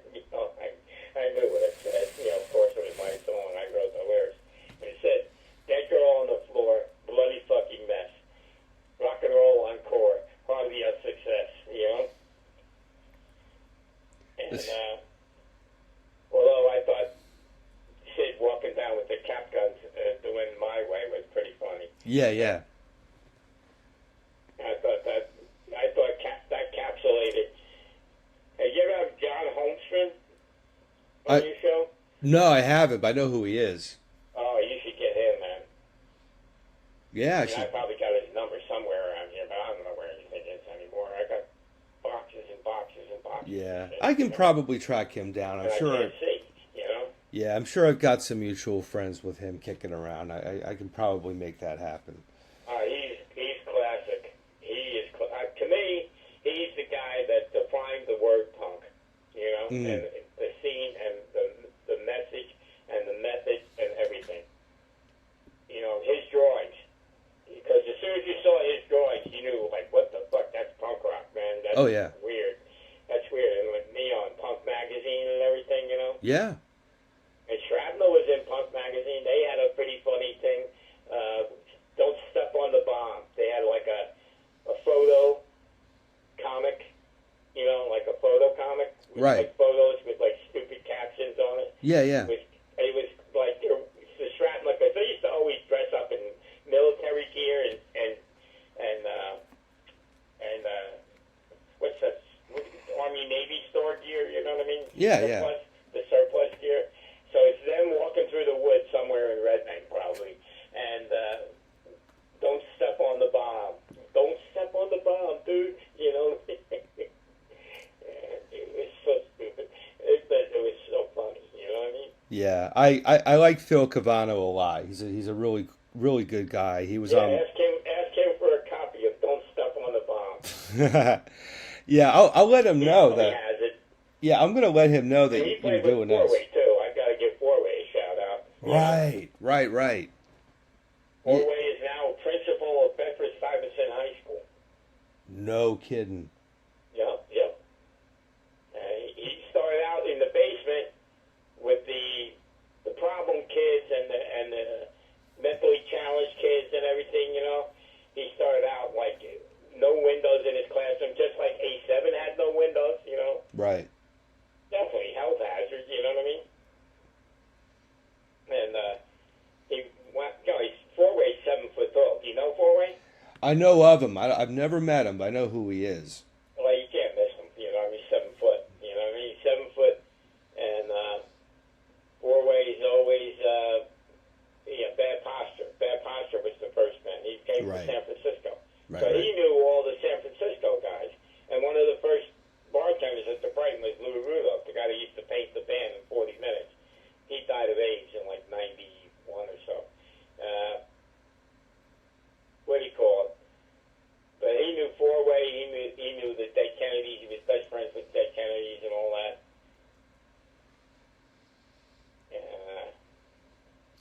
A lot of interesting people have come through this scene over the years, you know. Well, punk rock was for real, man. It wasn't fake ass bullshit, you know. Yeah. I got a guy here now who's having a problem getting along with everybody. I think he's got post-traumatic stress disorder. I think he was in Iraq or something. He won't admit it, or he's not allowed to say it or something, you know. But you know, he's got a Marine hat. You can't wear Marine hats. He's got a big giant beard. You know what I mean? And like, people here are afraid of him. You know, they made me cut my beard, my brother and Maria, constantly with the scissors. You know, but I'm like the only guy that'll talk to him. You know what I mean? Yeah. So then he was over here and we watched Decline of Civilization the other day. You know, and he's like, I didn't realize punk rock was like that, like real poverty. I was like, fuck yeah, it was real poverty. Yeah. You know? Yeah. Poverty is real, man. Yeah. People who haven't experienced it don't realize what poverty is. You know what I mean? Well, poverty can happen to anybody at any time these days, man. I mean, it's such a... Always like that. It was Yeah. always like that. You know? Jonah and the whale, man. Yeah. Yeah. I mean, I think anybody who has a sense of security is fooling themselves. I think you should always live with a sense of urgency because all of this can change in a heartbeat. And I mean, look at the pandemic, man. Everybody's lives were uprooted, out of their control. And some of our people were taken. Some of the Yes. right people were taken from that. A lot of people were taken, man. And, you know, shit happens throughout history. 9/11, whatever war we're getting into now, God forbid. You know, that's the thing. There's no such thing as comfort and security. You got to act like your fucking world is on fire every day because it is. And you got to work hard to stay above sea level, and you got to look out for your people. That's what, to me, playing music was always hard work. Yeah.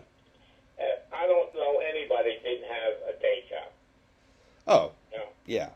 You had to be signed, on the road, and successful in order not to have a day job. And look, how many guys did we know back then who were signed, who still had day jobs? You know? Oh yeah, you got to be successful too. And these records, the record industry and the labels, I think they sold out everybody. Oh, yeah, they still are, even though they don't exist largely anymore. Yeah, because they sold out to the computer. The computer gave away all their shit for free. You know. I know people who were signed to major labels in the 90s who had really big hits who are still paying off their label. Well, Monster Manga's hit was pretty big. You know, the Slumlord no, what was it? Space Lord. Yeah. Slumlord was the thing I did on New Year's Eve, which was with Ed Mundell, and the first one was with Ed Mundell and Chris Kosnick on bass and Keith Ackerman. So it really was Atomic Bitchwax with me. Right. And Tony on saxophone. I had Tony on saxophone. And we only did New Year's Eve. That's why when we became like a regular lineup with Pete Larry, Mike Norsey, and Mike Arnold, and Shaw, that I became like, and Will Weller too. Will Weller is second generation Brighton musician. He's signed with a band called Tooth Grinder. I think Tooth Grinder is now dropped and disbanded, but you know, they got signed because of Will. Because Will knew how to they had him managing the band on the road, you know? They toured Europe and all that shit. Fucking Bubba and 2HP toured Europe, you know? We had many bands that toured Europe, you know? They were more receptive than the Americans about, like, unknown bands. Yeah, You know what I mean? they still are. Yeah, I bet, I know it.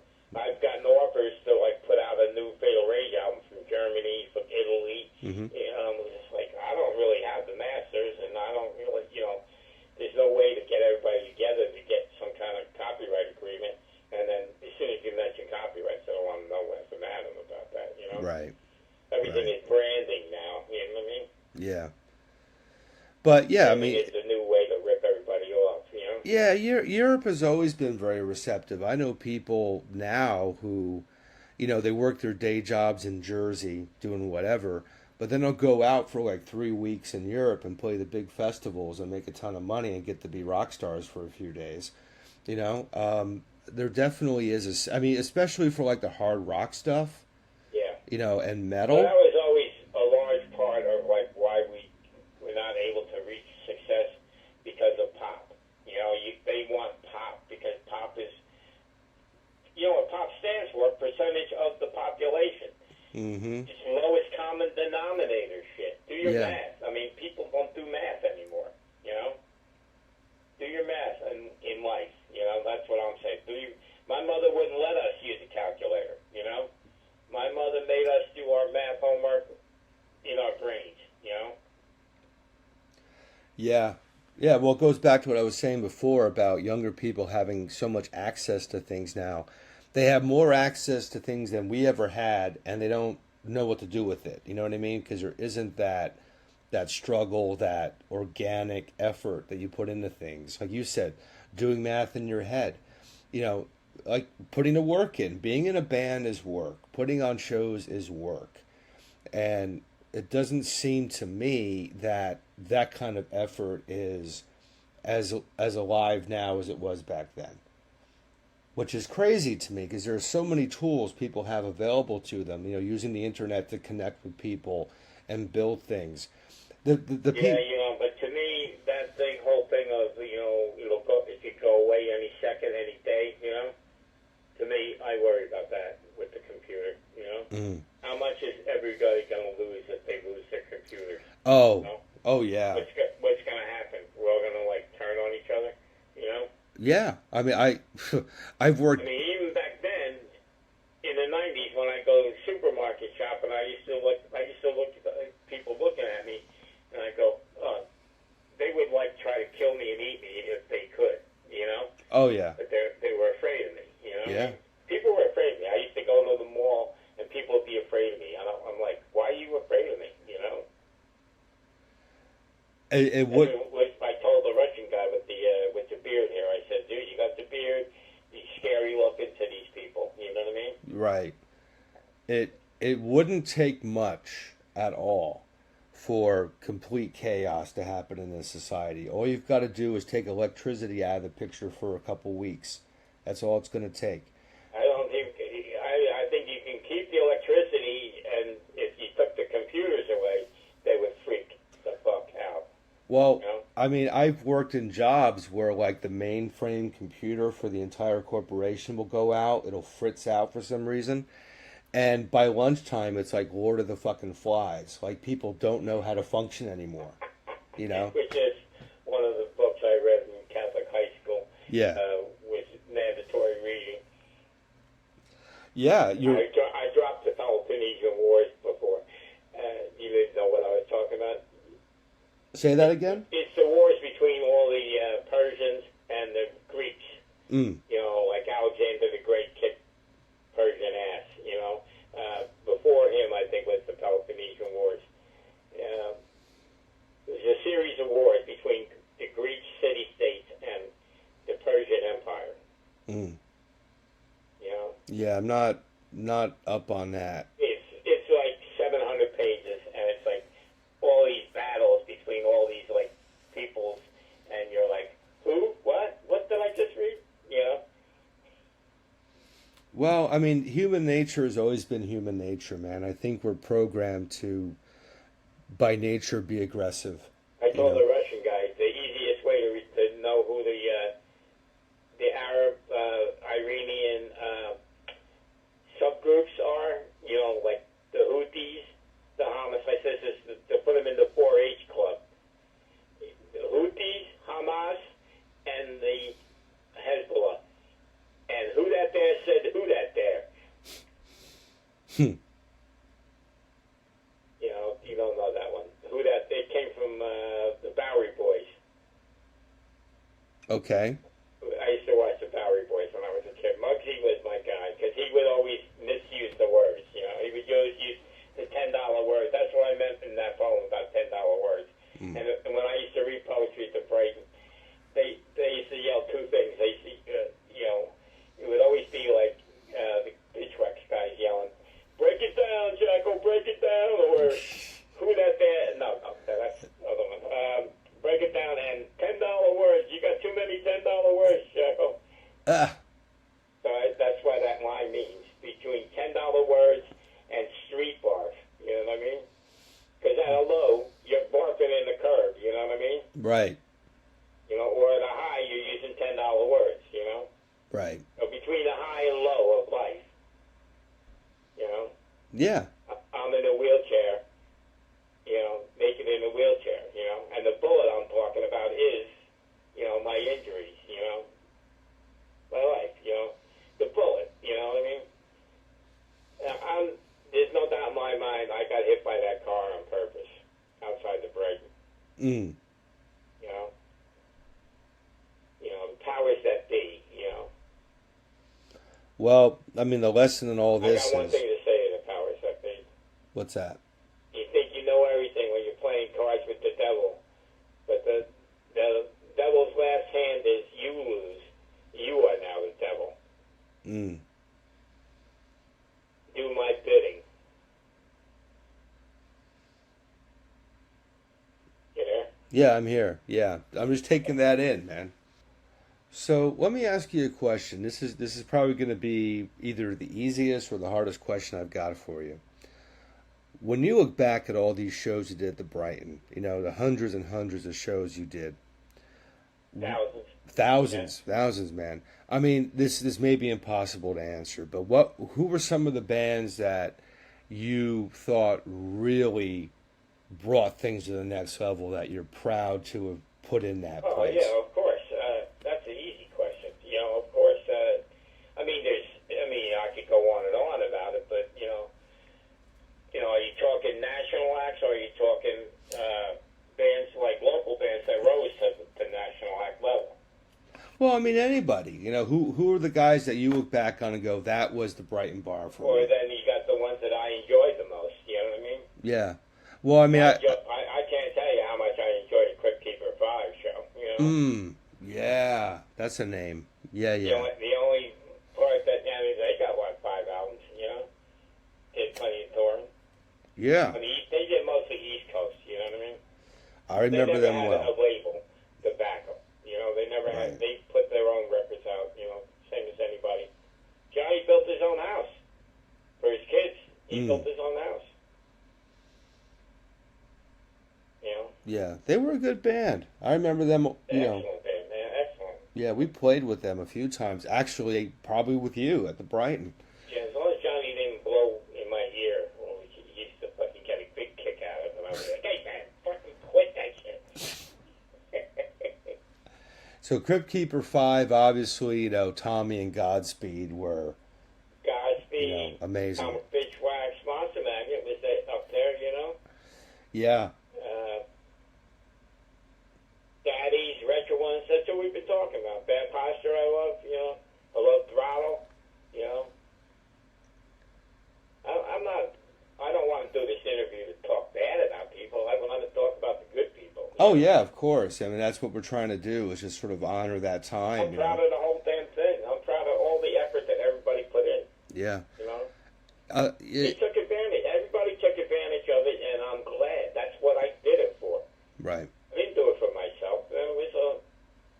It was nice to be in rock rather than, hanging wallpaper, which is what I did when I was in the works,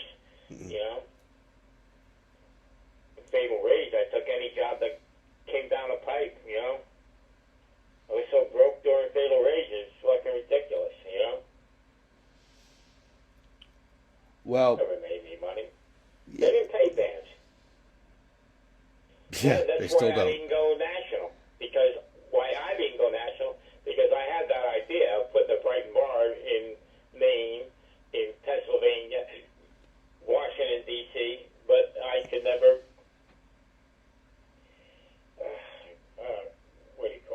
I could never get other people to, do the sacrificing, Right.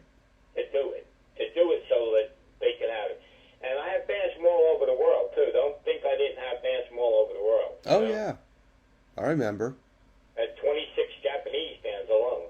I had bands from Iceland, Reptile. I had the Jet Boys from Japan. I had Pearl to Four Swine from Germany. I had,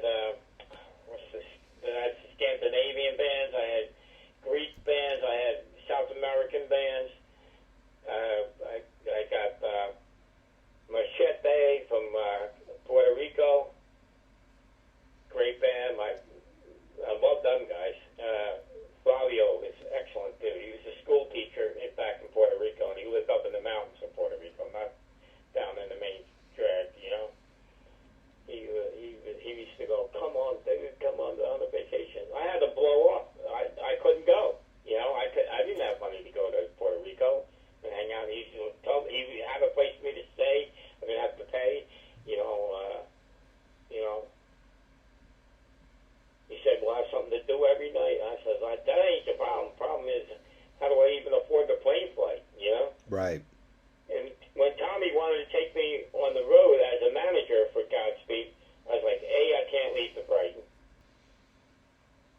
Yeah, I mean, that's what it is. I mean, being in a band, you kind of just see one side of this shit. You know, it's like, but obviously being on your end of it, it's a whole other world. You got your whole. But I always looked at myself as a band member. I did not look at myself as like Joe promoter.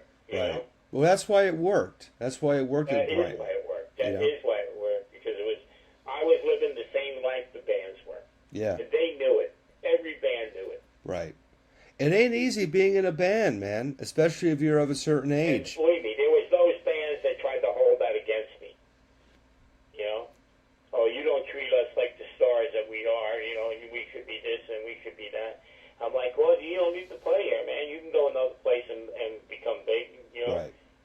What Right. do you need this little dinky ass fucking 200-person room? You know? Right. Well, that's like what I was saying before about BT. I mean, he would always kind of be like, if you encountered a band that had the attitude like that, it was immediately like, who the fuck are you? You know, like, why aren't you just like hanging out with us and, you know, having a beer? Why do you got to be separate from everybody?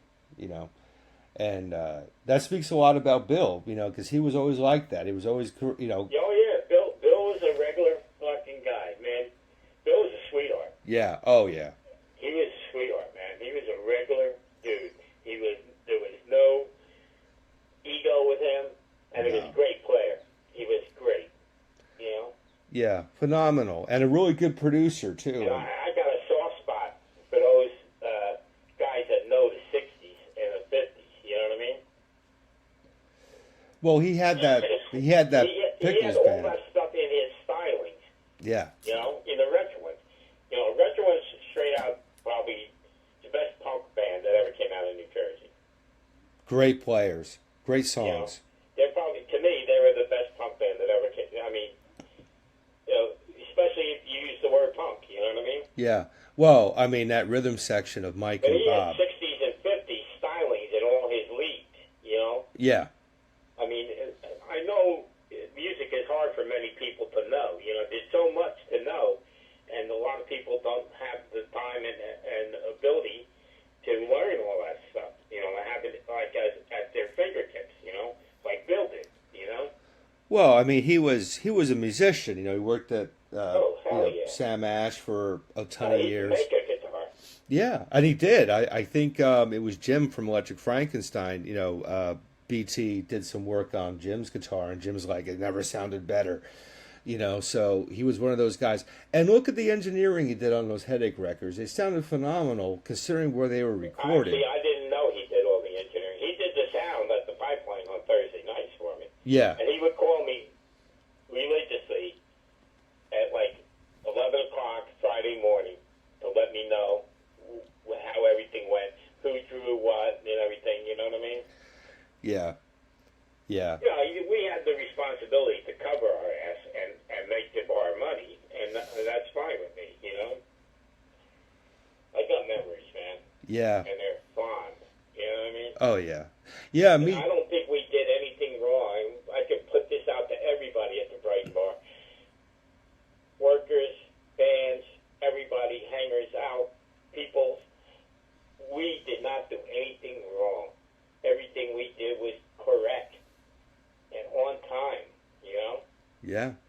I never had any problems playing for you down there. I can't think of any incident that was ever negative at the Brighton Bar. I can't think of anything. I could think of a lot of bullshit in other places, but not the Brighton Bar. Ever. Ever. You know? It was everybody was involved. Yeah. So there was no room for the fucking mealy mouth bitchy shit, you know what I mean? No, I think, you know, the Bills were always good. All the bands were always nice to each other. Like I said, Freddie was a fucking sweetheart to us. Sweetheart, and he was hilarious. That guy was so funny, man. I miss him. I miss the Mad Daddy so much. People don't even think of rock as funny now. You know what I mean? They were phenomenal. Not only a great Shit band. was funny as hell, man. Yeah. Picture ones were funny as hell. Come on, the song of where the aliens stop them.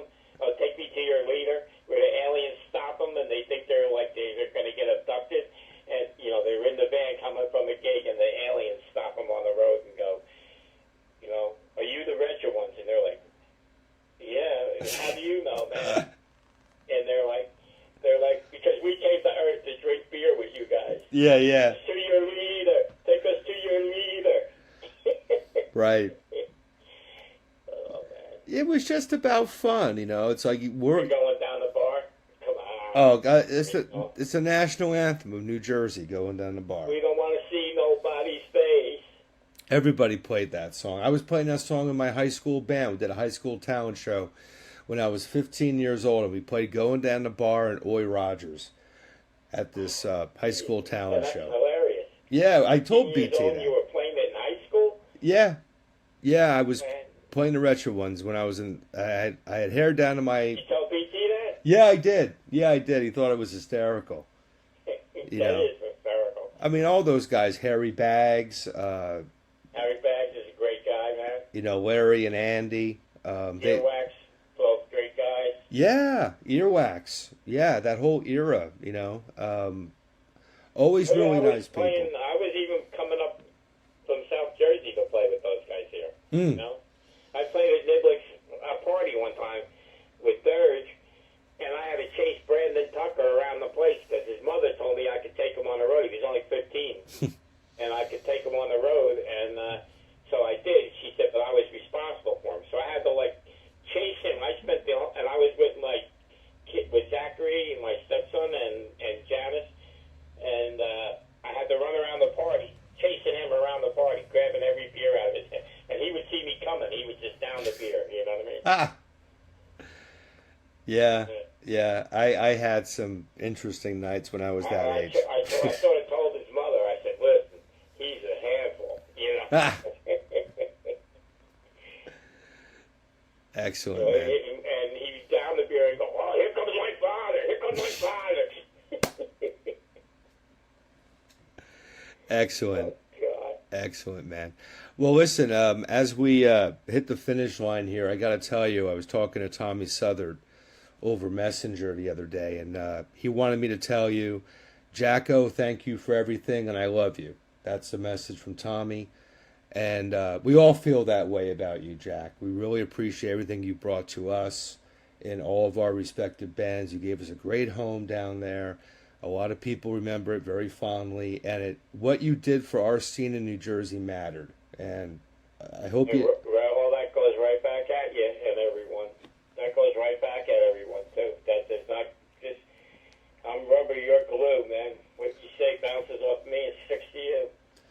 Right on. We really do appreciate everything you did for us, and I'm really happy to have this chat and let people know you're out there, you're doing okay, and a lot of people are really going to be happy hearing your voice, man. So I'm surviving. right on. And last but not least, cadre is necessary. Yeah, I not know what that means, but cadre was Chaos Band from Middletown. You know, a lot of the Middletown guys came to the Cafe Bar. They transposed to my all agencies. And when Chris did with his high school class, he's a teacher now. When he did his high school class documentary, you know, they showed him how to do a documentary on like the rock scene, and it was like Middletown doing all ages shows with Springsteen and Sonny Ken playing, and what do you call it? I'm in it, and what do you call it?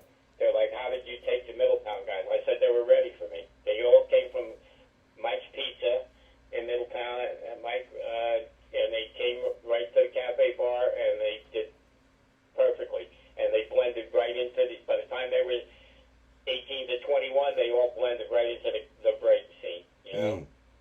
And then you got all the Lord Sterling. Don't let me forget to mention Lord Sterling, Inspector 7, I already mentioned. Arthur Kill, man. You know? My brother. yeah. As Mike Arnold used to say, my brother from another mother, you know? And I couldn't even go to Arthur's funeral, man. That was really sad on my part. You know, because I can't get around. I don't leave this place. You know? I'm like in lockdown, you know? Yeah. Well, a lot of people don't know shit about rock and roll. You know what I mean? Oh, yeah, that's for sure. and it's like the common word when my back is turned here is, he couldn't possibly have done all those things. And I'm like, why would I make it up? You know? Yeah. Yeah. For what? To be here, like, you people think I'm some kind of great thing. I don't think you think I'm anything. And, you know, you guys think I'm a kook. They think I'm a kook here, Well, the people who know, man. We all went through that scene down there. Once said, you live and die by your T-shirts, dude. My T-shirts keep me alive here because they all look at my T-shirts and they go, what? What? What does that even mean? I had the stress magnets on the other day. Yeah, and shout out to all the bands touring I played.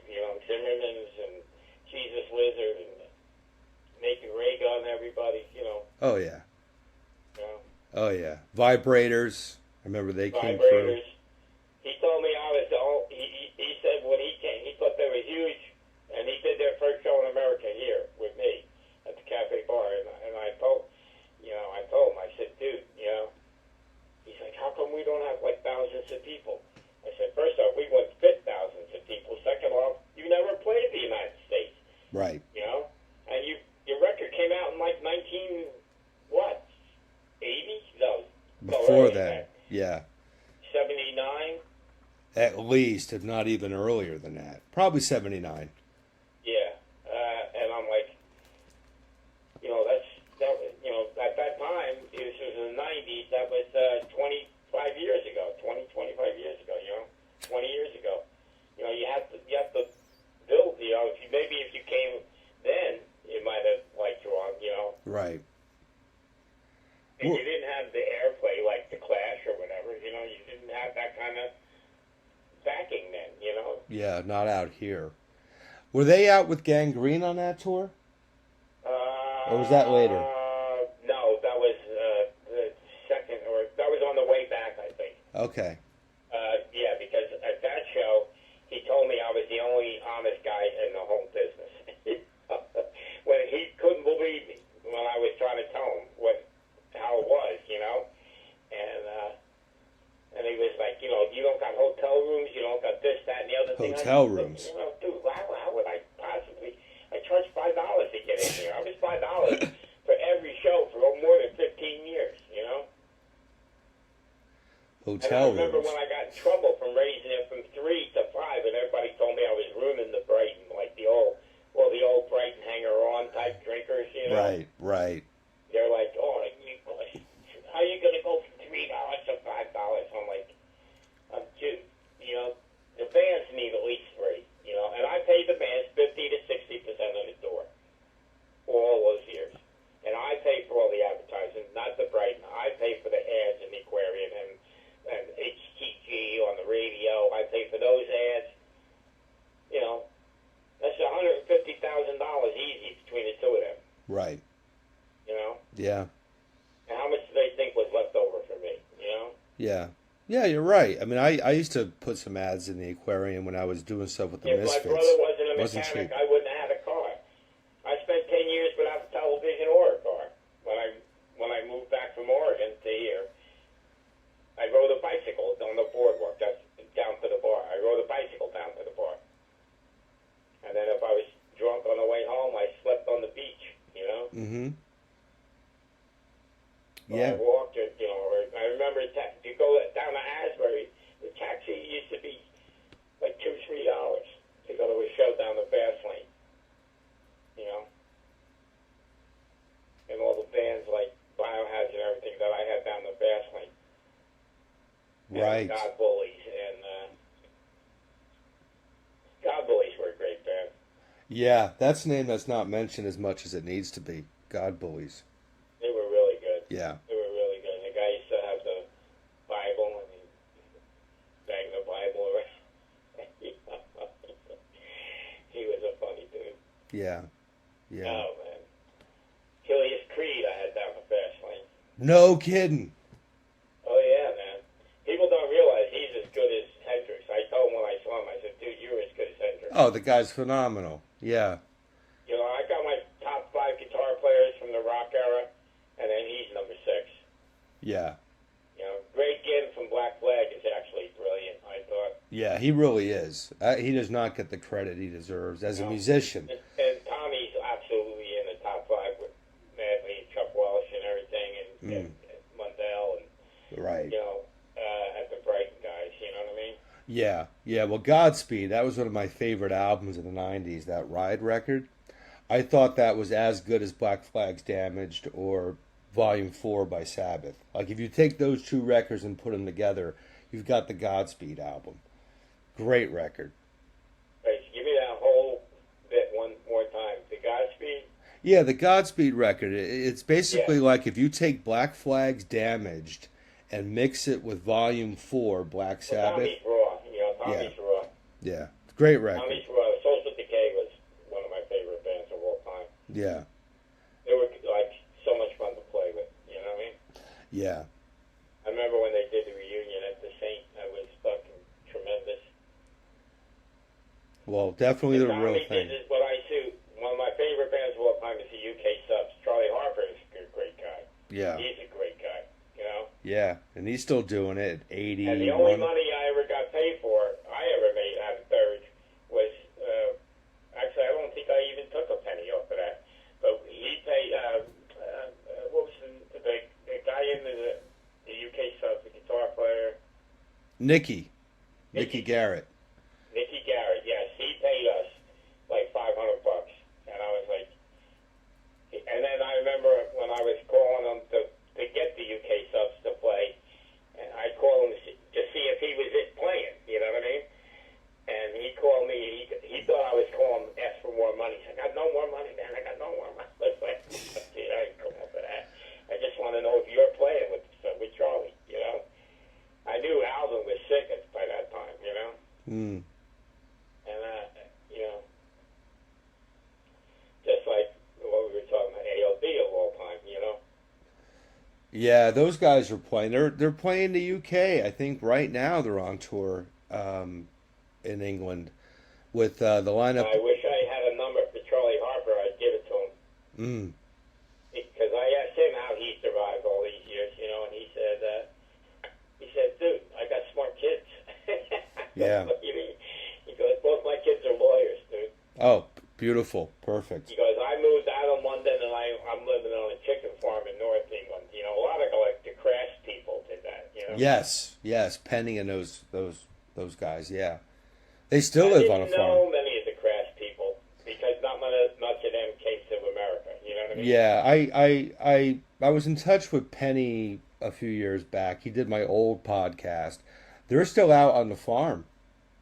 Penny and G still live out on the farm out there. They've been there since like the 60s, if not earlier.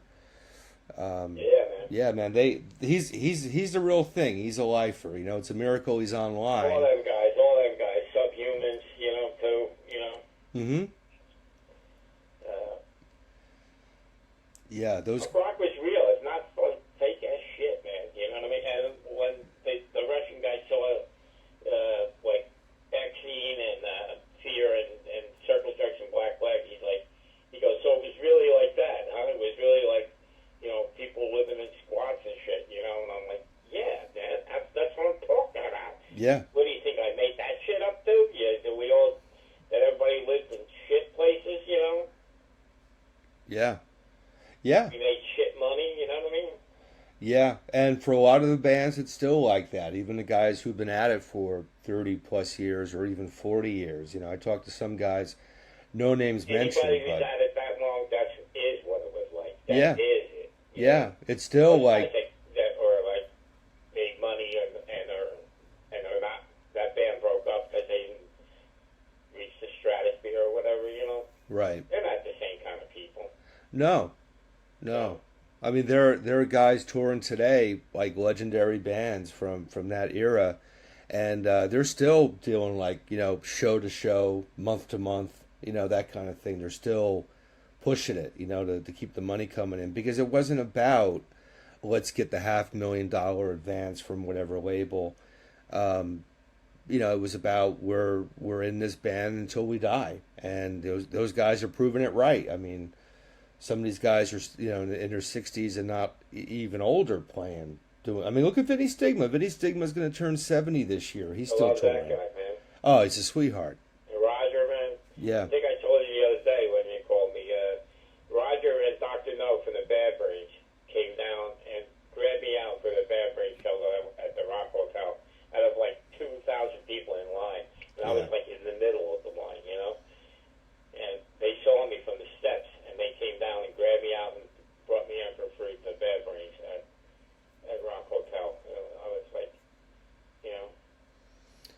Yeah. Let me tell you about. And there's things, like one time I went to see the Bad Brains, and I brought Timo Scott. It was like a African American dude from Pittsburgh, Mm-hmm. transplanted to Montreal. He was in the Active Black Black with me. I took him to the Bad Brains to see the Bad Brains, and that blew his mind, and he says, "Oh man,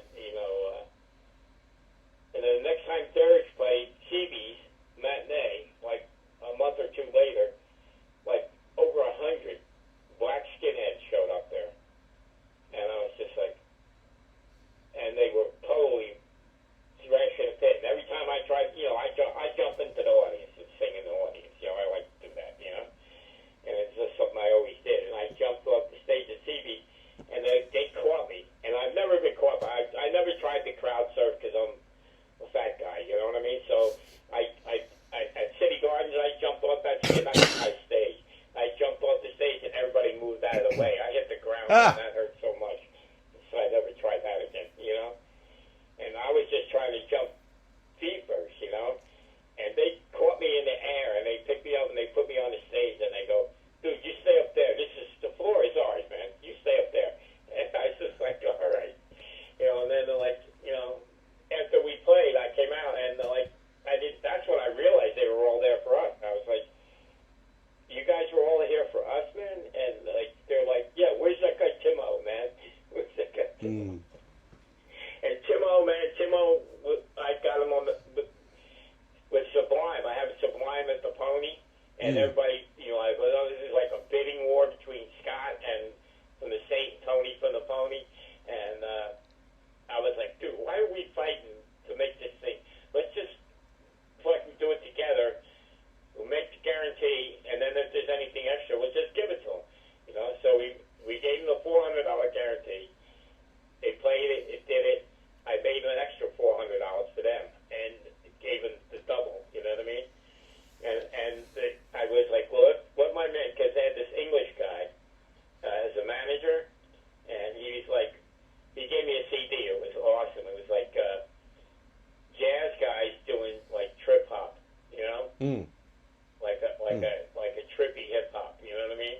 It was like, he goes, "My father's a jazz musician. All the guys that he knows are all like you." And he goes, "Dude, you got the lifestyle. This is the way to live."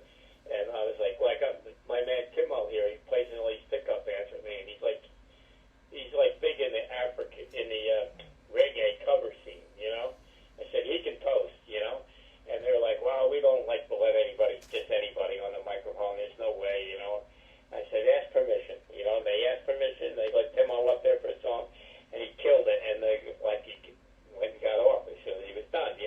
That's what you're supposed to do. You're not supposed to try to hang out there for 25 minutes. You know what I mean? So they were like, "Oh man, this is so cool. That guy was really great, man. How come? We don't even know you guys. And I'm like, "Well, let's hang out and talk. I got to go over to the Saint and do a show with the Saint tonight. And they're like, "You got a show tonight?"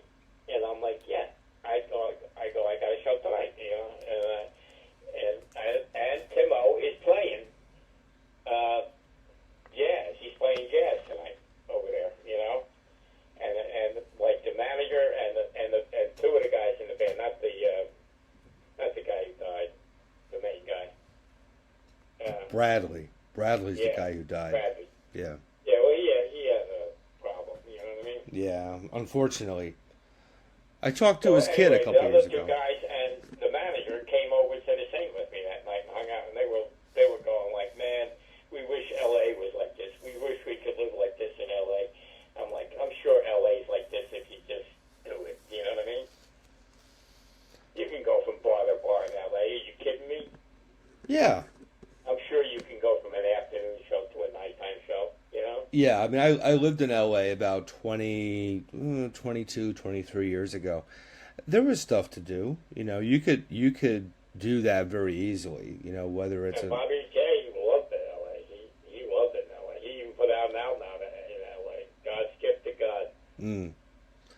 I don't know what it's like these days, but back then it was. There was stuff happening. You could, whether it was like an art gallery or a reading somewhere, Yeah, yeah. and then you grab it. All this is all after the explosion LA made with Black Flag and everything, Mm-hmm.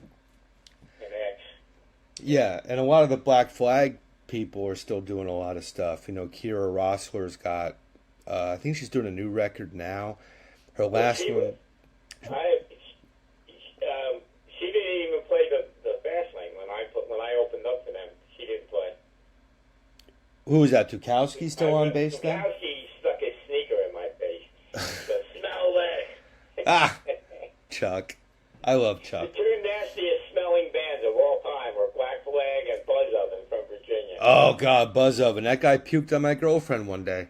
Oh, dude, what a smelly band. What a smelly band. They were playing the Cafe Bar one time. They played for me about 5 times. And they were playing the Cafe Bar one time. That was the famous one we threw the Skid Row singer, Sebastian Bach, at the Brighton. We threw him out. Because he was fucking whipping his hair in everybody's face and, in the pit. And it wasn't even a pit, It was just people crowded up front, and a lot of them. And he was, whipping his hair around and smacking people in the face with his hair. And then Jim Bagolino, who was in Human Remains, and then went to, now that was a good band, Human Remains. They got signed out of Philadelphia, a big grindcore label. Yeah, Relapse. I think they signed to Relapse. Yes. Yeah. That's Pennsylvania, right? Yeah. I think that was a Pennsylvania label. Did they own a store in Pennsylvania too? In Philadelphia? I want to say they did. I'm not entirely sure of that, but there was that whole scene there for a while. There was a record store there that every time I went there because my daughter went to college in Pennsylvania, every time I went by that record store with my daughter trying to get in, I couldn't even get in. There was so many people in that little store, Hey, do you remember Ripping Corpse? Yeah, of course. Ripping Corpse is definitely one of my faves. That's Brandon Thomas quit Dirge to go to that. Right. Tim Hogan lent them to Ripping Corpse for, practice or make a record. I can't remember why, But Brandon, came back and said, I don't want to play this music anymore. I want to play Ripping Corpse. Yeah, they were a great band. Oh, Jim, you should have, did something first, Yeah, Ripping Corpse is awesome. What a band. But Danny Gollin stepped in, and that was right away. Danny Gollin was in FCC. FCC had that rock and roll thing on Crucial. They had Crucial Youth. They became Crucial Youth. Okay. You remember Crucial Youth? Yeah. That was the whole thing. They had they had the Posse machine. That song. People didn't know that they were being humorous. They thought they were being serious. About being straight edge and all that. Right. And stay clean or you're not in the scene. Or go in the Posse machine. Who was the guy from Ripping Corpse? Wasn't he in The Worst on Mother? What's that guy's name? Scott. His name is Ruth. Scott Ruth. Is that right? Scott Ruth was not in The Worst. He was in Angel. As an Air Force sort of thing.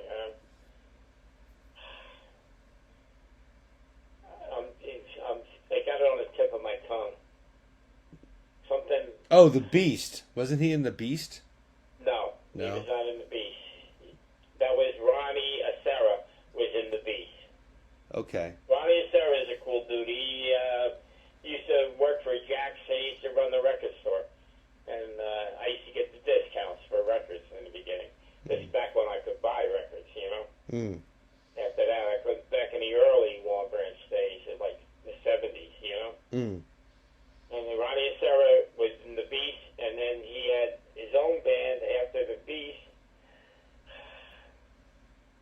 Because you're going 50, 60 years back here.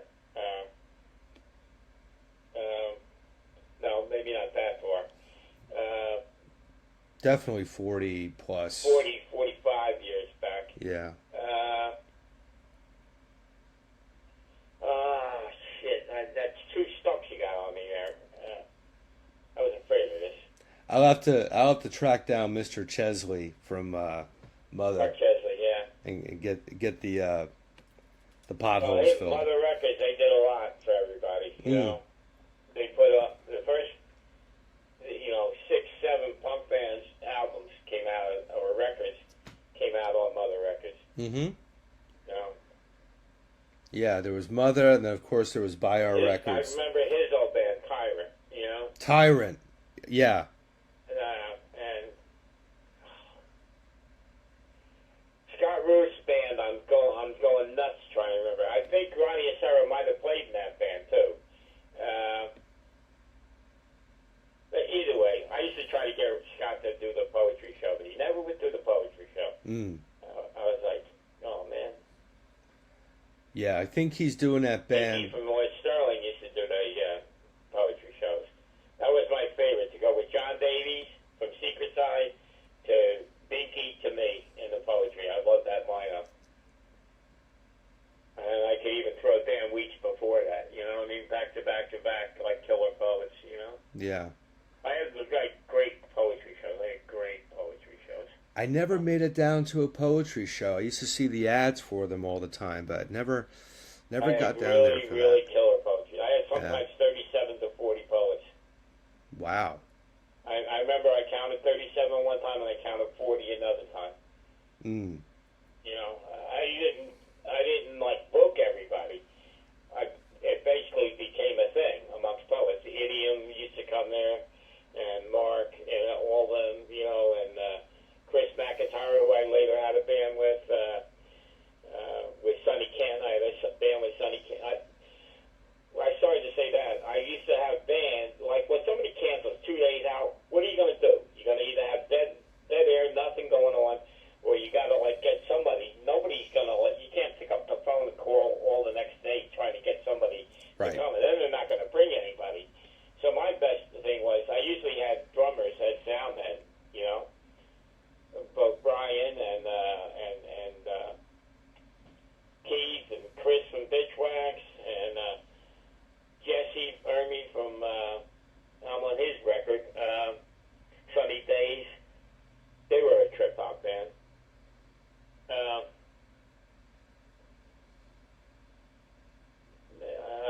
What was I getting at?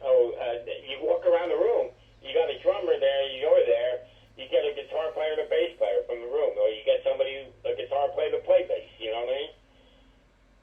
Like you were saying about the pipeline before. You know, that's how we would do things at the break. Right. And then I would make up a name, and I would make lyrics as we played. No practices. Exactly. We didn't have time to practice or write songs. We wrote the songs that night, you know. Yeah.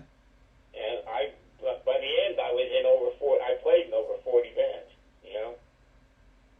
Like, you know, Montana's in the room. I get Montana, him and his drummer, and I grab somebody else, Norsey, you know, to play bass, and then we got a group, you know. Yeah, those are always my favorite times on stage, when it's been a band that I jump in you with. Like when it works. Yeah, yeah. You know, we made it work like 75, 80% of the time, I think. You know, there's only a couple that were so Chris McIntyre and I and Sonny Kent were in it. We had a band. Sonny Kent said to me, I asked him if he would ever do a pickup band. And he said, well, I got something that I want to do, which is I've never been able to get my son to play me, because he was in a bunch of bands. His son was signed for a while. And then he switched from guitar to harmonica, and he was doing this solo harmonica thing with all distortions and feedbacks on it and stuff like that, a lot of effects, you know. And he says, if you can get my son to play with me, I'll play with you, you know. And I said, I got Chris McIntyre. He's got a rock and roll sort of Stonesy New York Dolls style, you know what I mean? Mixed with your rockabilly country style, it'll work, you know? And I called that, because I used to have to climb that ladder to change the sign outside the Brighton. Right. That thing was deathly, you know?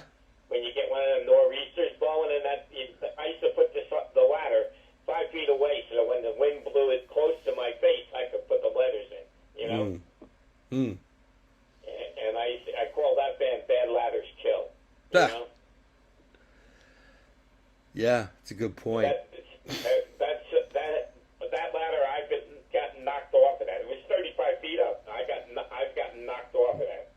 shit. To the ground, you know what I mean? Well, it's like you said, man. It's work. Yeah, always work, man. It's always, it was a right to work. I always considered the Brighton place a right to work, you know? Yeah.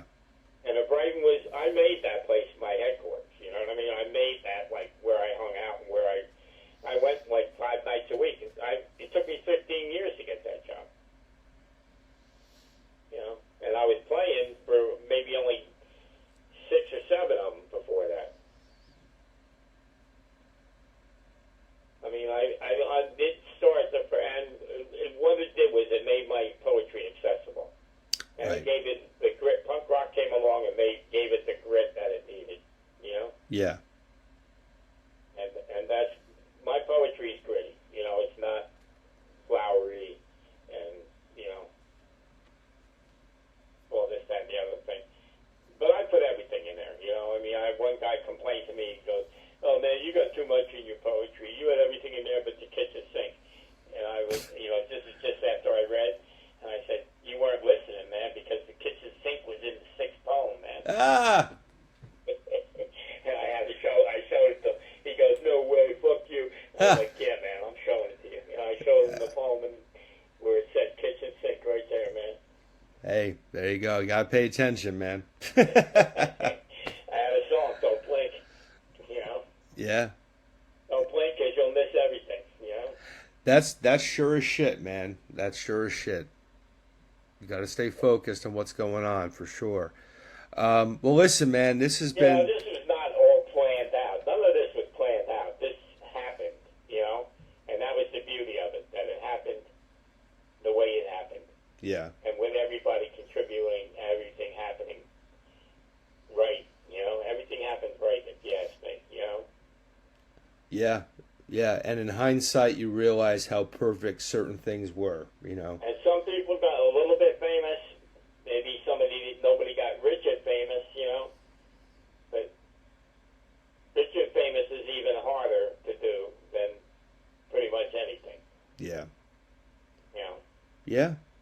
Yeah. We know a lot of people who got really fucked up by fame. You know. And I don't know anybody that got rich because of their attitude, you know. No. If anything, their attitude usually destroyed them in the end, if anything. Yes. Yes. The most successful musicians I've ever known in life are the most accessible and the most grounded people. It's the ones who are coming up, who are getting a little taste. They're usually... There's guys on the way down that are still playing that are still good guys, you know, like Dennis from Alice Cooper. He was in a Brighton. Dude, that was hilarious. Everybody, all these people are showing up, and they were all like, you know, born in 1950 to 60, you know.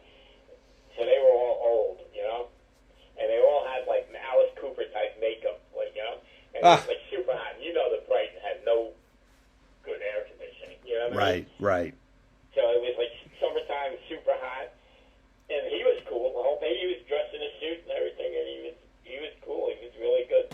And he was really nice and friendly and everything. Anyway, all their makeup melted by like 2 hours into the night, you know what I mean?